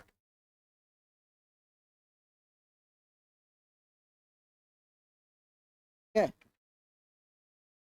चंदन सिंचाई परियोजना गंडक, याद करके रखिएगा। कौन सा? हाँ। तीसरा सारण सिंचाई नहर। ये जो चंदन है ये पश्चिम चंपारण में कहाँ है? भैसा लोटन, कल भी बताया था। ध्यान रखिएगा, लिखा हुआ है कॉपी में, पिछली कॉपी में। पढ़ना फिर से लिखना चाहते हैं तो मुझे तो ना, पश्चिम चंपारण, पश्चिम चंपारण, पश्चिम चंपारण। जी, इसके अलावा अब आइए सारण। सारण सिंचाई नहर,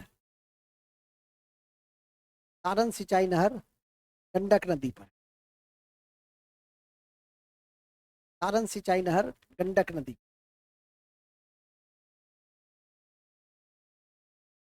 गंडक नहर पर है, गंडक नदी पर है।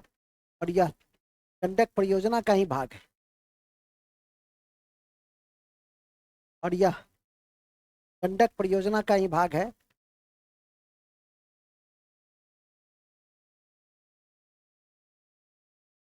गंडक परियोजना का ही भाग है, ठीक है।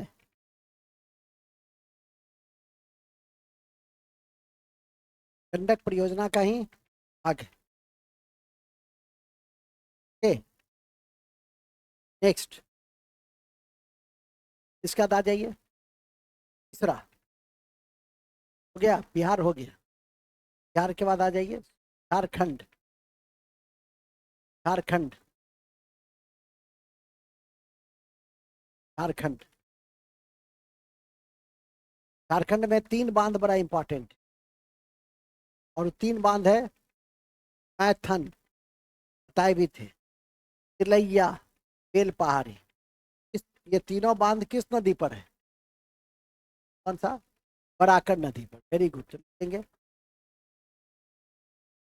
मैथन, मैथन, बेलपहाड़ी, बेलपहाड़ी, गेल व्यापारी नहीं, बेलपहाड़ी, बेलपहाड़ी, तिलैया, ये बराकर पर है, जो दामोदर की सहायक नदी। लिख दे क्या? तो ना बराकर, ब्रैकेट के ब्रैकेट में लिख दो दामोदर की सहायक, लिखा हुआ है कॉपी, दामोदर की सहायक। अब जी की जानकारी में होनी चाहिए। 2020 में बीपीएससी में पूछा भी था, एक परियोजना काफी चर्चित रही थी का नाम था मंडल परियोजना।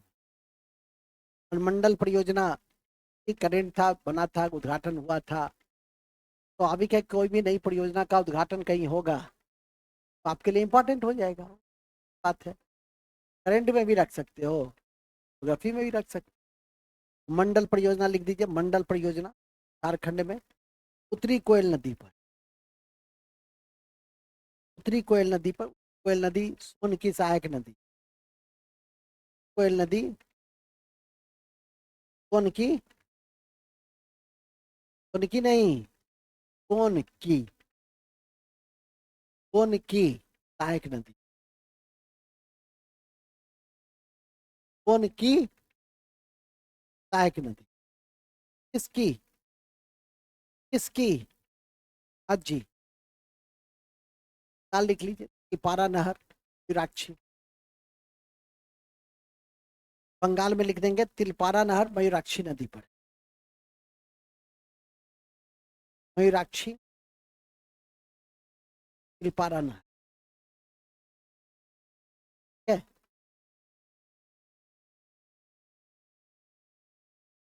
और सब जितने राज्य हैं, जैसे कर्नाटक मालप्रभा परियोजना, मालप्रभा नदी, ठीक है। केन परियोजना, केन नदी पर। बेतवा परियोजना, बेतवा नदी पर। तो और सबको देखने की जरूरत नहीं, क्योंकि वो इतना नदी पढ़े हैं, और आराम से उसको आप बना सकते हैं कि कौन कहाँ किस नदी पर है। साधारणतः यही पूछता भी है, कोई परियोजना है तो देखा होगा कि जो भी मैंने बताया डिस्टिंग्विश बताया, नहीं त्रिवेणी नहर गंडक, तो ये बताया बराकर, बराकर नदी पे कौन है? मैथन। मैथन, यदि मैथन नदी होता तो फिर बताते भी नहीं। तो जो डिस्टिंग्विश होती है वही परीक्षा, जैसे मंडल बांध किस नदी पर? उत्तरी कोयल। उत्तरी कोयल किसकी सहायक नदी है? कौन की? 2019-20 में बन के तैयार हुआ था, उद्घाटन प्रधानमंत्री स्वयं किए थे। तो स्वाभाविक है, ऐसे भी चुनाव के समय में प्रधानमंत्री उद्घाटन किया, ठीक है। यहाँ बहुत सारी चीज पॉलिटिक्स, इस धारा इस रो होती, बिहार में बहुत सारी चीज का उद्घाटन, लेकिन नहीं है कि उद्घाटन हुआ नहीं, इस तरह का भी कई उद्घाटन चलता रहे। मूल में आ जाए, मूल यह है कि जैसा कि मैंने अभी आपको बताया, इसी क्रम में कुछ बांध, बड़े बड़े बांध, बहुउद्देशीय योजनाओं को भी देखिए, ठीक है। तो लिखिए कई बहुउद्देशीय योजना भी महत्वपूर्ण है।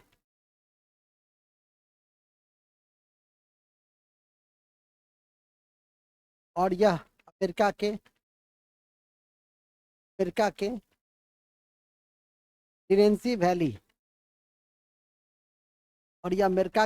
टिनेंसी वैली परियोजना से प्रभावित होकर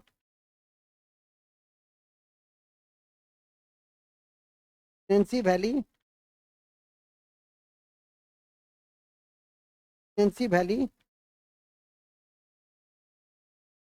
परियोजना से प्रभावित होकर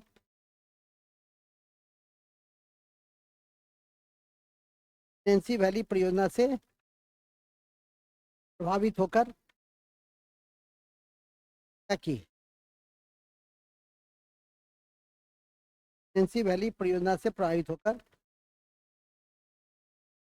बनाई गई। इसी कड़ी में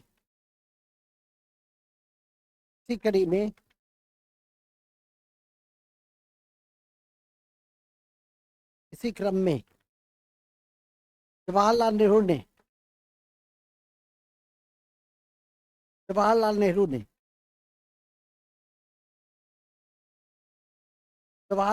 ने इसी कड़ी में जवाहरलाल नेहरू ने इसे अत्याधुनिक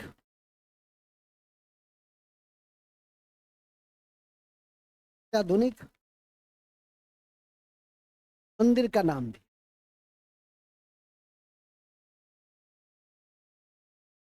अत्याधुनिक मंदिर का नाम ने जवाहरलाल नेहरू ने क्या चीज का नाम दिया? अत्याधुनिक मंदिर का नाम तो ध्यान में रखिए। इसी कड़ी में निम्नलिखित बहुउद्देशीय योजना महत्वपूर्ण है।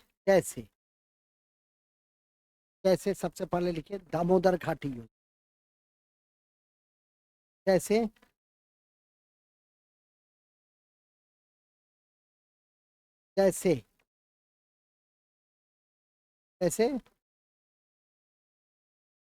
दामोदर घाटी योजना कौन सी नदी पर? दामोदर नदी पर। दामोदर नदी पर लाभान्वित राज्य झारखंड, पश्चिम लाभान्वित राज्य है झारखंड और पश्चिम बंगाल। पहला उद्देश्य लिख देना, उद्देश्य लिख दीजिए। उद्देश्य लिखिएगा बाढ़ नियंत्रण। पहला उद्देश्य वही था, बाढ़ नियंत्रण। पहला उद्देश्य बाढ़ नियंत्रण। तब लिखिए सिंचाई, जल विद्युत,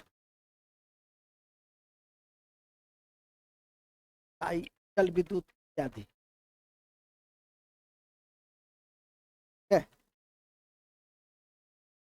जल विद्युत इत्यादि।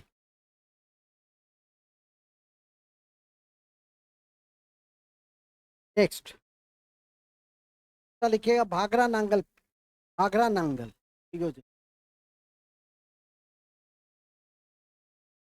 भाखरा नांगल परियोजना।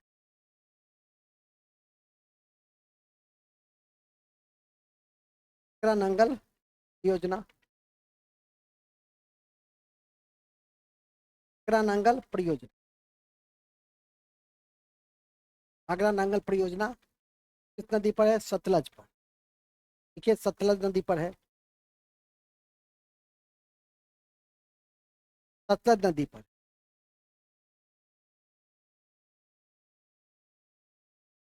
ठीक है,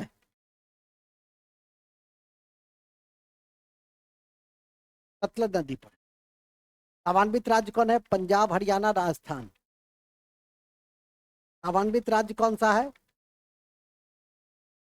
पंजाब, हरियाणा, राजस्थान। ठीक है, अभी एक योजना आपके बीपीएससी में पूछ सकते। का नाम है सियांग अपर बहुउद्देशीय योजना। सियांग अपर, सियांग अपर बहुउद्देशीय योजना। या तो आपके लिए मजा आ जाएगा। ये किसने तैयार किए हैं? ये तैयार किए हैं कि चीन ने ब्रह्मपुत्र नदी पर विश्व का सबसे बड़ा बांध बनाने का फैसला, और भारत ने इस पर कड़ी चिंता जाहिर की। भारत इसी के द्वारा उसको प्रत्युत्तर दे रहा है कि नहीं। पहले तो यह याद रखिए कि विश्व का सबसे बड़ा बांध कौन सा देश और किस नदी पे बना रहा है। पहले कॉपी के ऊपर में यह लिख दो, विश्व का सबसे बड़ा जल विद्युत बांध चीन ब्रह्मपुत्र नदी पर बना रहा है।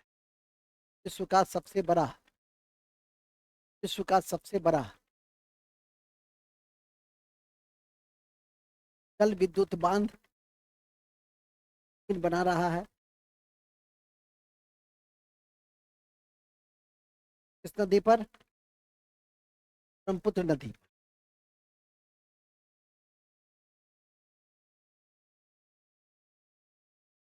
का प्रत्युत्तर हम क्या दे रहे हैं? और सियांग किस राज्य में इस परियोजना को मूर्त रूप दे रहे हैं? गेस करो, गेस।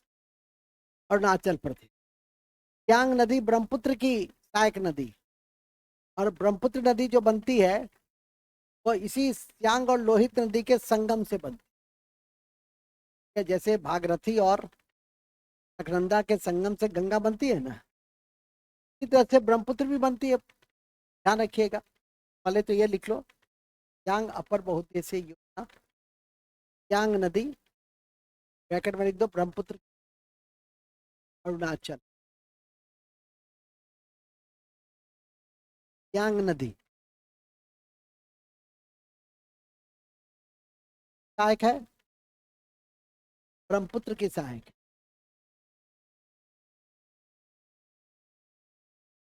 ठीक है, सहायक है। ब्रह्मपुत्र ध्यांग और रोहित के मिलने से है।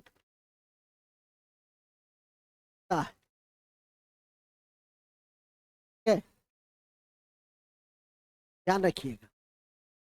ये कहीं ज्यादा महत्वपूर्ण है क्योंकि नया है। ये पिछले महीना का ही फैक्ट, पिछले महीना का ये फैक्ट है जो ध्यान रखिएगा। करंट में भी हम इसकी चर्चा करते हैं। ठीक है, तो ध्यान रखें इस पर। सियांग अरुणाचल ये भारत का उत्तर है।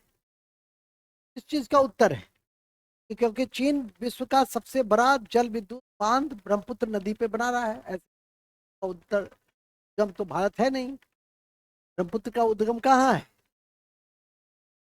तेमोयुंगडुंग, चीन, तिब्बत। हमारे यहाँ से 3 नदी तो चीन से निकलती है, सिंधु, सतलज, ब्रह्मपुत्र। ठीक है कि नहीं? तिब्बत मतलब चीन, पर चीन का ही हिस्सा है, लेकिन हमने उसको स्वायत्त माना। हिंदी चीनी भाई भाई का जो पंसील समझौता था 1950, चीन ने 1962 में कहा कि आपने उल्लंघन किया, हम अटैक करें। नेहरू ने कहा कि ठीक, 40,000 किलोमीटर से अधिक भूमि कैप्चर, 35,000 से अधिक कैप्चर है। प्रक्रिया चल रही है, चल रही है। नेहरू ने कहा भी कि जो लैंड, संसद में तो यहाँ तो लोकतंत्र है, जवाब देना है कि जो लैंड नेहरू ने कहा कि जो लैंड इनने कैप्चर कर रखा है वो बंजर है, हाथ ऐसे भी उसका उपयोग नहीं करता। संसद सदस्य उठा, कहा मेरा माथा भी टकला है, चीन इस पर भी नियंत्रण कर लेगा। अब माथा भी क्या है, नॉन फर्टाइल है, ये फर्टाइल हो रहा है। हंसता है बहुत। 2 महीना के बाद देखना, अभी में हम बना के आएंगे ना, ऐसे करके एक बार मारेंगे तब समझना। ऐसे ही हम खोले हैं, देखते हैं, हंसता। स्कूल में आ जाओ। आते हम लोग तो बड़े अच्छे जगह पे थे, सियांग में नहीं थे, संसद में थे। तो हाँ, नॉन फर्टाइल पे बात होती, चीन इस पर भी कब्जा कर लेगा क्या? ठीक है, ये बातें कही गई। अरे नेहरू से दुखी है कि 2 साल के बाद ही उनका हाल हो गया और दिन हार गए। सोचा, लेकिन पा गया बेचारा, अपने समझौता करना पड़ा उसको। क्या इसी लाल बहादुर शास्त्री, लाल बहादुर, हाँ, ताशकंद समझौता करना पड़ा 1960 को, याद रखो। है कि नहीं? स्कूल में आ जाइए फिलहाल, हम लोग अभी सीख के आएंगे। नहीं, हम लोग अभी कहाँ थे, बड़े अच्छे जगह पे।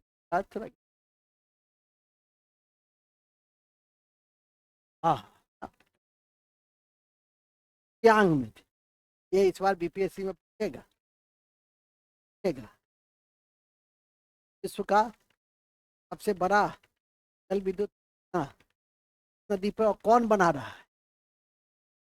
का प्रत्युत्तर क्या है? का प्रत्युत्तर है सियांग। नेक्स्ट, क्या सियांग कंप्लीट? अब आ जाइए, व्यास प्रयोग। अगला नंबर लिख लिए थे ना? क्या लिखे? व्यास प्रयोग।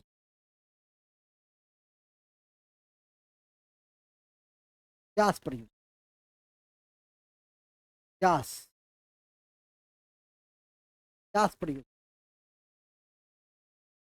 है। व्यास नदी पर पंजाब हरियाणा, व्यास परियोजना पंजाब हरियाणा, पंजाब हरियाणा।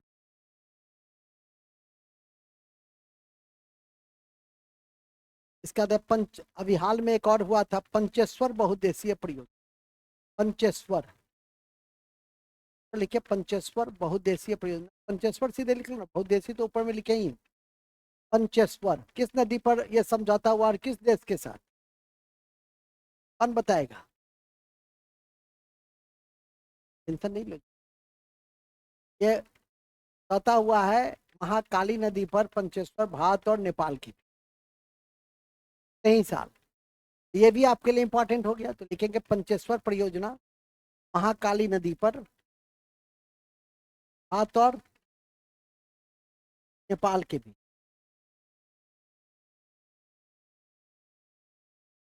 भारत और नेपाल के बीच, ठीक है।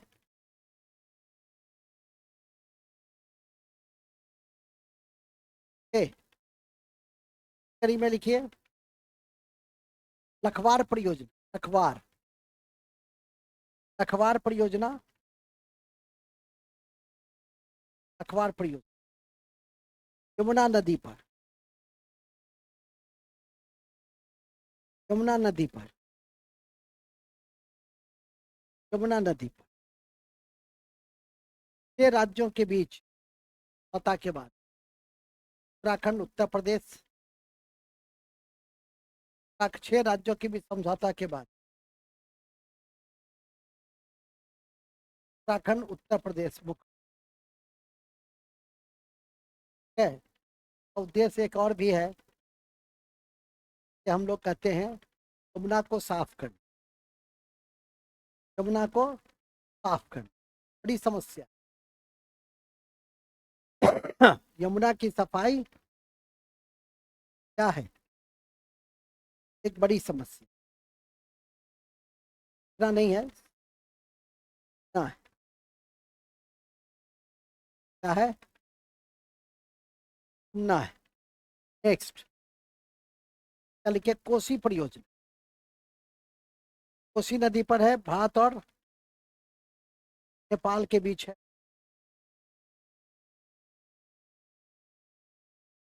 भारत और नेपाल के बीच है।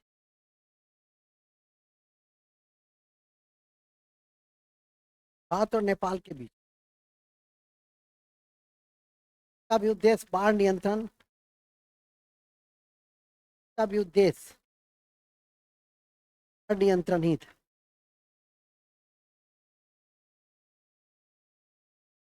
का भी उद्देश्य क्या था? ये पान सागर परियोजना, पान सागर परियोजना, पान सागर, सागर परियोजना किस नदी पर है? बेतवा, बेतवा नदी पर है। बिहार, उत्तर प्रदेश, मध्य प्रदेश, और उत्तर प्रदेश और मध्य प्रदेश, और उत्तर प्रदेश और मध्य प्रदेश, बिहार उत्तर प्रदेश है इसीलिए लिखवा दिए। दुर्गा परियोजना, दामोदर नदी, नेक्स्ट लिखो। दुर्गा परियोजना, दुर्गा परियोजना, दुर्गा परियोजना किससे है, कौन से दो राज्य से संबंधित है? दुर्गा परियोजना है पश्चिम बंगाल, झारखंड। और नदी का नाम लिख लो दामोदर, ये भी पकड़ में नहीं आएगा। क्वेश्चन देगा सुमेलित करे या सुमेलित करने टाइप का, ठीक है।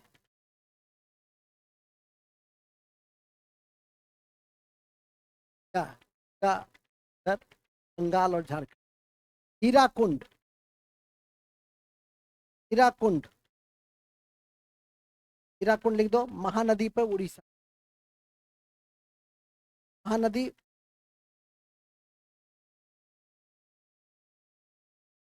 है नागार्जुन सागर परियोजना,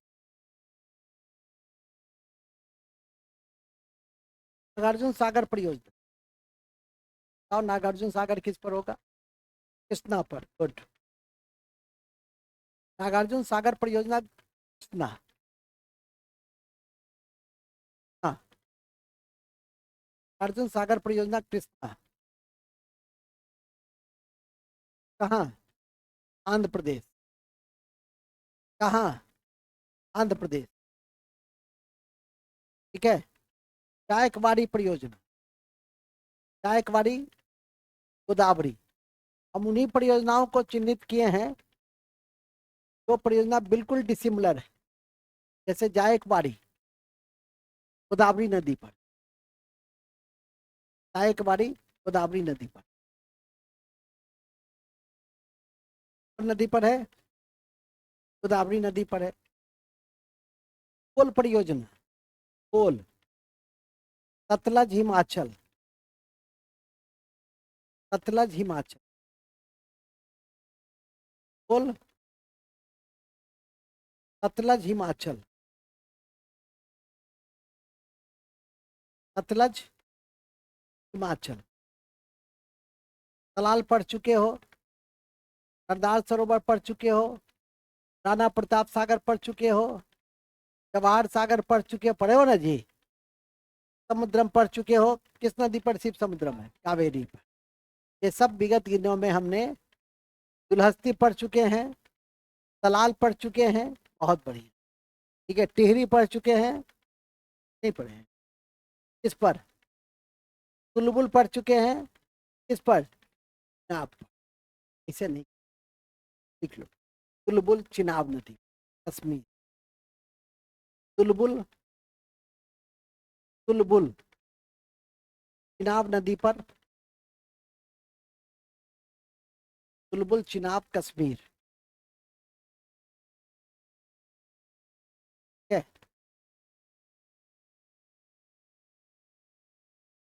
रंजीत सागर, रंजीत सागर है रावी नदी पर, इन बांध भी का, तो हम लोग इन बांध भी का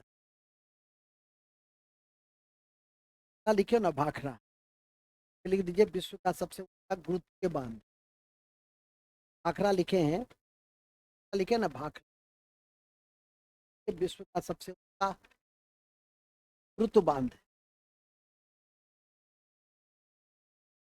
ऊंचा गुरुत्व बांध,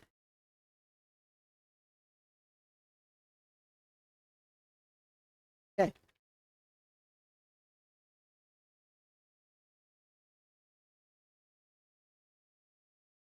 हीराकुंड में लिख देंगे सबसे लंबा बांध, विश्व का सबसे लंबा बांध। हीराकुंड में लिखेंगे विश्व का सबसे लंबा बांध। ऐसे छोटा बड़ा बड़े बड़े सभी योजनाओं को आप लोगों ने एक एक करके देखने की क्या की है, कोशिश है। अरे बहुउद्देशीय योजना की परीक्षा के दृष्टि से इसी रूप में पीटी के दृष्टि से महत्वपूर्ण, कमीशन वगैरह में, मुख्य परीक्षा वगैरह में इसी तक में पूछा जाता था कि बहुउद्देशीय योजना वर्तमान समय में अप्रासंगिक साबित हो, व्याख्या करें। इस उद्देश्य से इसकी स्थापना की गई और करोड़ों रुपए निवेश किए गए। का उद्देश्य क्या था? पढ़ रही है, बाढ़ नियंत्रण, सिंचाई प्रबंधन, बिजली उत्पादन, मृदा संरक्षण, पर्यटन, मत्स्य पालन, जल नौवहन। कोई भी ऐसा नहीं था जो उद्देश्य में नहीं। लेकिन बदलते समय में क्या हो गया, इसके कारण कई हजार जो उपजाऊ भूमि थी वो डूब गई, जैव विविधता भी ह्रास होने लगा के कारण। इस परियोजना के कारण बड़ी संख्या में लोगों को विस्थापित करना पड़ता था। सरदार सरोवर योजना में आंदोलन चला, नर्मदा बचाओ आंदोलन, मेधा पाटे करके देते, हजारों के संख्या में लोग विस्थापित हो, वन भूमि कम हो गया, नदियों में गाद की समस्या हो गई। अभी तक गंगा गाद की समस्या से जूझ, कमेटी पे कमेटी बना रहे हैं, लेकिन अब जाइए तो गंगा अपने मूल स्वरूप से क्या हो गया, भटक गया। नदियों में गाद की बहुत बड़ी समस्या, सबके पीछे यही कहा जा रहा है कि बहुउद्देशीय योजना ही इसका क्या है, रूट में है। ठीक है कि नहीं? आज देख लो, आज बाढ़ के लिए हम लोग कहते हैं आप बाढ़ के साथ जीना सीखिए। हमने जितना प्रतिबंधित करने की कोशिश की, एक पार्ट तो बचा, लेकिन दूसरा पार्ट क्या हुआ, साफ हो जा। कुछ दिन पहले भी देखे होंगे झंझारपुर में 3-4 साल पहले बाढ़ आया, रात में बाढ़ आया, 200-400 लोग ऐसे ही दहा के। बाढ़ की पानी की तीव्रता इतनी ज्यादा थी, अरे प्रकृति को तुम रोक, ठीक है कि नहीं? आपके हम प्रकृति को रोक लेंगे, ये संभव ही नहीं है। प्रकृति को प्रकृति ही रोक सकती, इसी बात है। ठीक है, आप कुछ दिनों के लिए आप एक कॉन्सेप्ट है, बहुत अच्छा है, अभी एक नया कॉन्सेप्ट चल रहा है, नदी जो योजना, है कि नहीं? लेकिन उसका पर्यावरणविदों के द्वारा उसका विरोध का कारण वही है, पर्यावरण की क्षति, जैव विविधता का ह्रास। और जितना निवेश करके हम बनाएंगे उसकी वायबिलिटी, अन्य देशों का जो अनुभव है वो भी ले लीजिए थोड़ा सा। निवेश करना क्या है, निवेश तो कर दीजिएगा, बना भी दीजिए, कुछ दिन उसका लाभ भी हो, लेकिन उसके बाद क्या होगा, तो अन्य देशों का अनुभव को भी जाकर देखिए कि अन्य देशों का अनुभव कैसा है। लेकिन हम लोगों ने बिहार की पहली नदी जोड़ो योजना कोसी मैची को प्रशासनिक स्वीकृति है कि नहीं, वो भी आपके लिए इम्पोर्टेंट। केंद्र बेतवा को अभी प्रधानमंत्री ने उद्घाटन किया है कि नहीं, तो नोट लिख। बिहार की पहली नदी जोड़ो परियोजना है, बिहार की पहली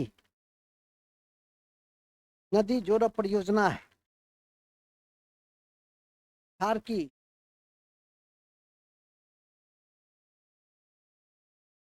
बिहार की पहली नदी जोड़ो परियोजना है कोसी मैची की केंद्र बेतवा। बात की कौन है, केंद्र बेतवा, केंद्र बेतवा।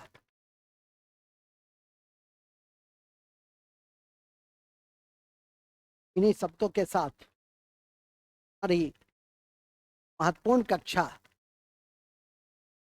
की समाप्ति की मैं घोषणा करता हूं। और जब भी कोई पाठ समाप्त होता है तो हम लोग क्या पढ़ते हैं, विटामिन फैक्ट पर सभी एंगल से तोड़ तोड़ एक एक करके देखा है। अब हम लोग चलते हैं विटामिन फैक्ट। विटामिन फैक्ट, सबसे पहला विटामिन फैक्ट लिखे,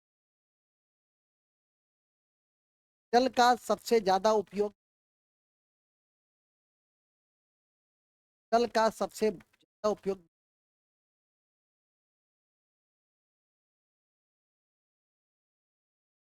कई साधनों में की जाती के बाद ही के बाद ही के बाद ही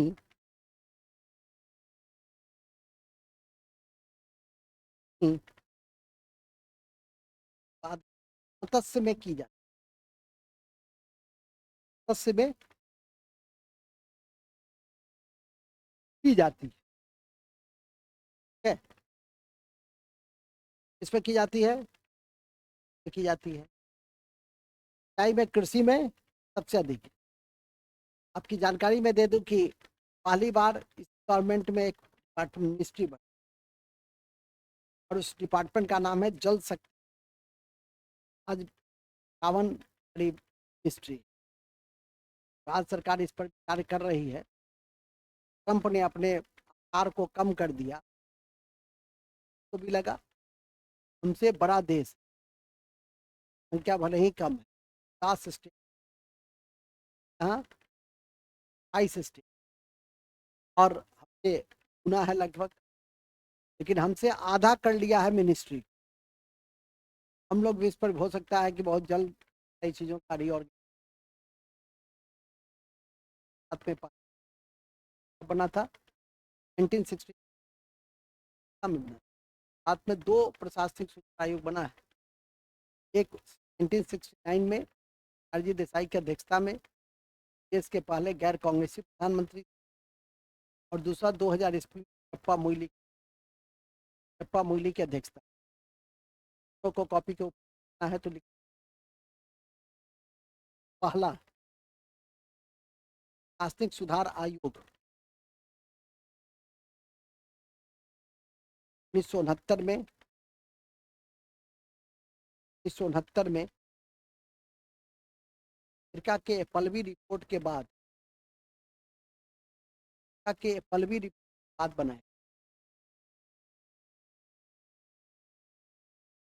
के पलवी रिपोर्ट बड़ा लोक प्रशासन का आता था, भारत में आया था तो नेहरू उसको बुलाए कहे थे भारत के क्या क्या सुधार हो सकता है देख कर। पलवी रिपोर्ट आलोक में पहला प्रशासन आयोग 1969 में देसाई की अध्यक्षता में बनाया, मोरारजी देसाई की अध्यक्षता में बनाया गया था।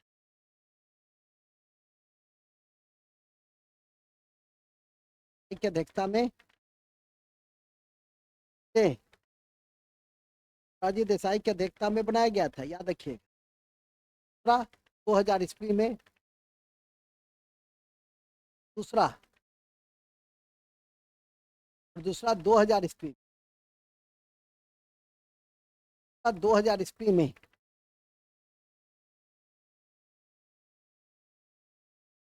और दूसरा 2000 ईस्वी में, दूसरा 2000 ईस्वी में वीरप्पा मोइली की अध्यक्षता में बनाया गया। वीरप्पा मोइली की अध्यक्षता में बनाया गया है। वीरप्पा मोइली के अध्यक्षता में बनाया गया, याद रखिएगा, ठीक है। और मोरारजी देसाई को और क्यों याद रखते हैं? पहले गैर कांग्रेसी प्रधानमंत्री, लेकिन पहले पूर्ण गैर कांग्रेसी प्रधानमंत्री कौन थे? अटल बिहारी वाजपेयी, क्योंकि वो कांग्रेस में कभी नहीं थे, लेकिन मोरारजी देसाई कांग्रेस में रहे। सिंडिकेट के फैसले पर विवाद हो गई और कांग्रेस को छोड़ दिया, फिर गैर कांग्रेसी सरकार बनी। ध्यान रखिए, बिहार में पहला गैर कांग्रेसी मुख्यमंत्री कौन थे? महामाया प्रसाद। बिहार में पहला कौन थे? बिहार में पहली बार राष्ट्रपति शासन उसी के बाद उसी कड़ी में 1968 में लगाया गया। ये सब तो संविधान से जुड़े हुए महत्वपूर्ण बिंदु हैं। फिलहाल तो हम अभी ज्योग्राफी की कक्षा में एक पट्टी सीमा परियोजना भी ध्यान रखिए, ताकि बीपीएससी ने पूछ दिया है 2 साल पहले, इसलिए नहीं भी याद रखोगे काम दे देगा, लेकिन कहीं सुमेलित करने में दे दे और उसमें पट्टी सीमा भी हो तो अच्छा ही रहेगा। ये भी पूछे हुए क्वेश्चन पर ऐसा नहीं कि इसको छोड़ दीजिए, उसको जरूर ध्यान में रखिए।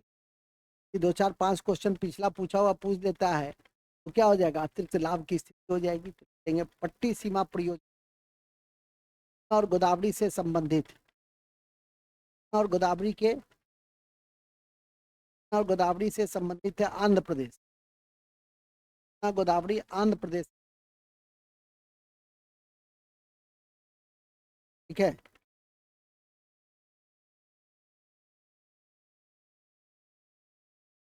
संबंधित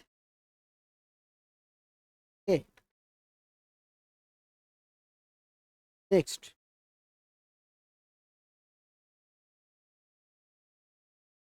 नेक्स्ट है पश्चिम बिहार के पश्चिम चंपारण में सबसे अधिक घने पतझड़ वाले वन क्षेत्र। बिहार के सबसे अधिक घने पतझड़ वाले वन क्षेत्र कहाँ है? पश्चिम चंपारण। कहाँ है? पश्चिम चंपारण में, ठीक है। क्वेश्चन पूछा था एसी में, अवनवी में, सिंचाई नहर से ही जुड़ा हुआ है। भारत की सिंचाई क्षमता का सर्वाधिक भाग पूरा होता है। ए लघु सिंचाई परियोजना, ध्यान से पहले सुन। दूसरा मध्यम सिंचाई परियोजना, बड़ी सिंचाई परियोजना। चौथा लघु और मध्यम सिंचाई परियोजना, लघु और बृहद सिंचाई परियोजना। क्वेश्चन फिर से सुन लीजिए। भारत की सिंचाई क्षमता का सर्वाधिक योग भाग पूरा होता है। तो तीनों टाइप है, लघु मध्यम और बृहद। चौथा है लघु और बृहद। क्या होगा आंसर? तो आग लगता है कि बृहद क्या, लघु और बृहद टू को जब भी जुड़ गया, लघु तो सर्वाधिक है ही और उससे बृहद भी जुड़ गया, पूछ रहा है सर्वाधिक। तुम लोग का तो वही हाल है जो संतो सिंह बंतो सिंह का हुआ कि संतो ने बंतो से पूछा कि बताओ बंतो मेरे जेब में कितने चॉकलेट है, 5 चॉकलेट तुमको दे देंगे। बताता है अंत में बंतो सिंह तुम्हारी जेब में 3। वही हाल तुम लोग का है। अभी मैंने कहा कि सबसे ज्यादा लघु सिंचाई, और जब लघुआ बृहद जुड़, कोई भी दो जुड़ जाएगा तो और ज्यादा ना हो जाएगा ना, सोचने की क्या जरूरत है, ठीक है कि नहीं। इन ये वही जो दिमाग का विकास नहीं करोगे तो कैसे हो, क्या नहीं। इससे कहते हैं कि हम मास्टर इस साल से यही काम देख रहे हैं, फिर भी क्वेश्चन बैंक को सामने रख के चलते आप लोग। रेड 20 राम चल दिए, कॉपी उठाए चल। क्या है, कल से एनसीईआरटी यदि हाथ में नहीं रहा गर्दा झाड़ देंगे, क्वेश्चन बैंक नहीं रहा। क्या कि नहीं समझा? देखो किस तरह के क्वेश्चन, क्या आया, किस रूप में आया, देखोगे तब ना आंख खुलेगी, क्या कि नहीं। बता तो दिए लघु सिंचाई, लेकिन क्वेश्चन तो चेंज है। चर्चा कर दिए, चर्चा कर दिए तो और आसान था क्वेश्चन, ये अलग अलग आता था तो चलो कठिन है, ये तो लघु और क्या किया मिला दिया, आसान तो कुछ था ही नहीं, फिर भी गलती कर दी। इसी तरह के सारे क्वेश्चंस सिंचाई नहर में है। और सार नहर तो कई बार पूछा हुआ है। इसके अलावा कि भारत के सबसे पुराने जल शक्ति उत्पादन केंद्र कौन सा है, आए हुए हैं 1897 में सिद्राबोंग, 1902 में शिव, फिर भी वही नहीं कि बटन दावे आंसर निकल जाना। सिद्राबोंग दार्जिलिंग, फिर से लिख लो, क्या ले लो। लेना किस निशानी है, ऑक्सीजन की कमी है बहुत है। लैक्टिक एसिड का जमाव कहाँ हो जाता है तो मनुष्य थकावट महसूस करता है, मांसपेशी में। बहुत अच्छा, आगे कहाँ थे हम लोग। भारत की पहली जल विद्युत परियोजना,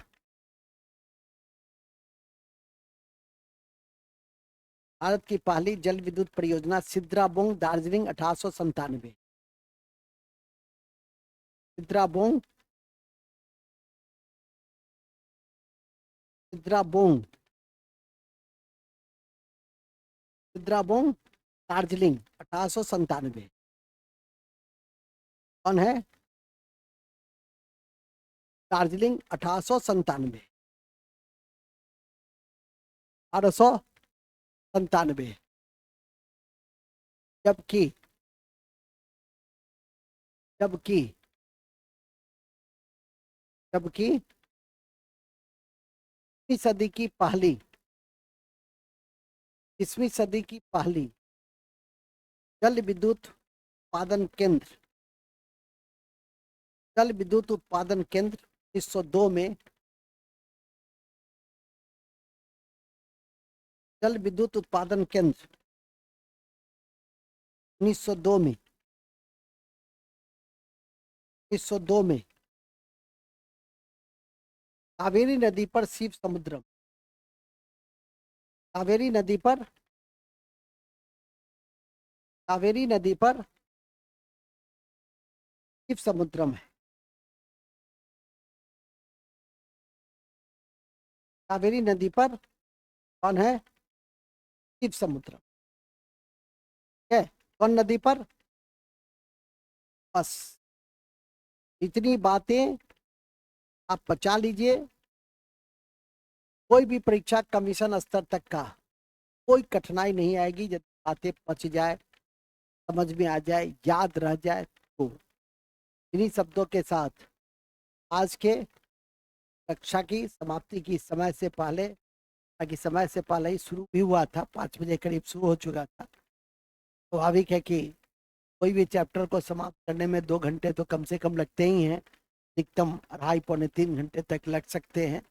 कोशिश रहती है कि जिस दिन कोई चैप्टर छोटा हो तो उसको उसी दिन समाप्त कर दिया जाए, जो बड़ा चैप्टर हो तो अब जितने भी चैप्टर आपके हैं वो एक दिन वाला ही, चाहे वो भारत की मानसून जलवायु हो, चाहे वो कृषि हो, खनिज हो, उद्योग हो, परिवहन संचार फिर थोड़ा सा बड़ा है, जनगणना हो, जनजाति हो, ये सब आपके क्या है? छोटे छोटे अध्याय तो आपको ध्यान में करके रखनी है। इन्हीं शब्दों के साथ आज हम, तबीयत बहुत अच्छी नहीं रहने के कारण मैं समाप्त करता हूँ। नहीं अच्छा है तब भी आप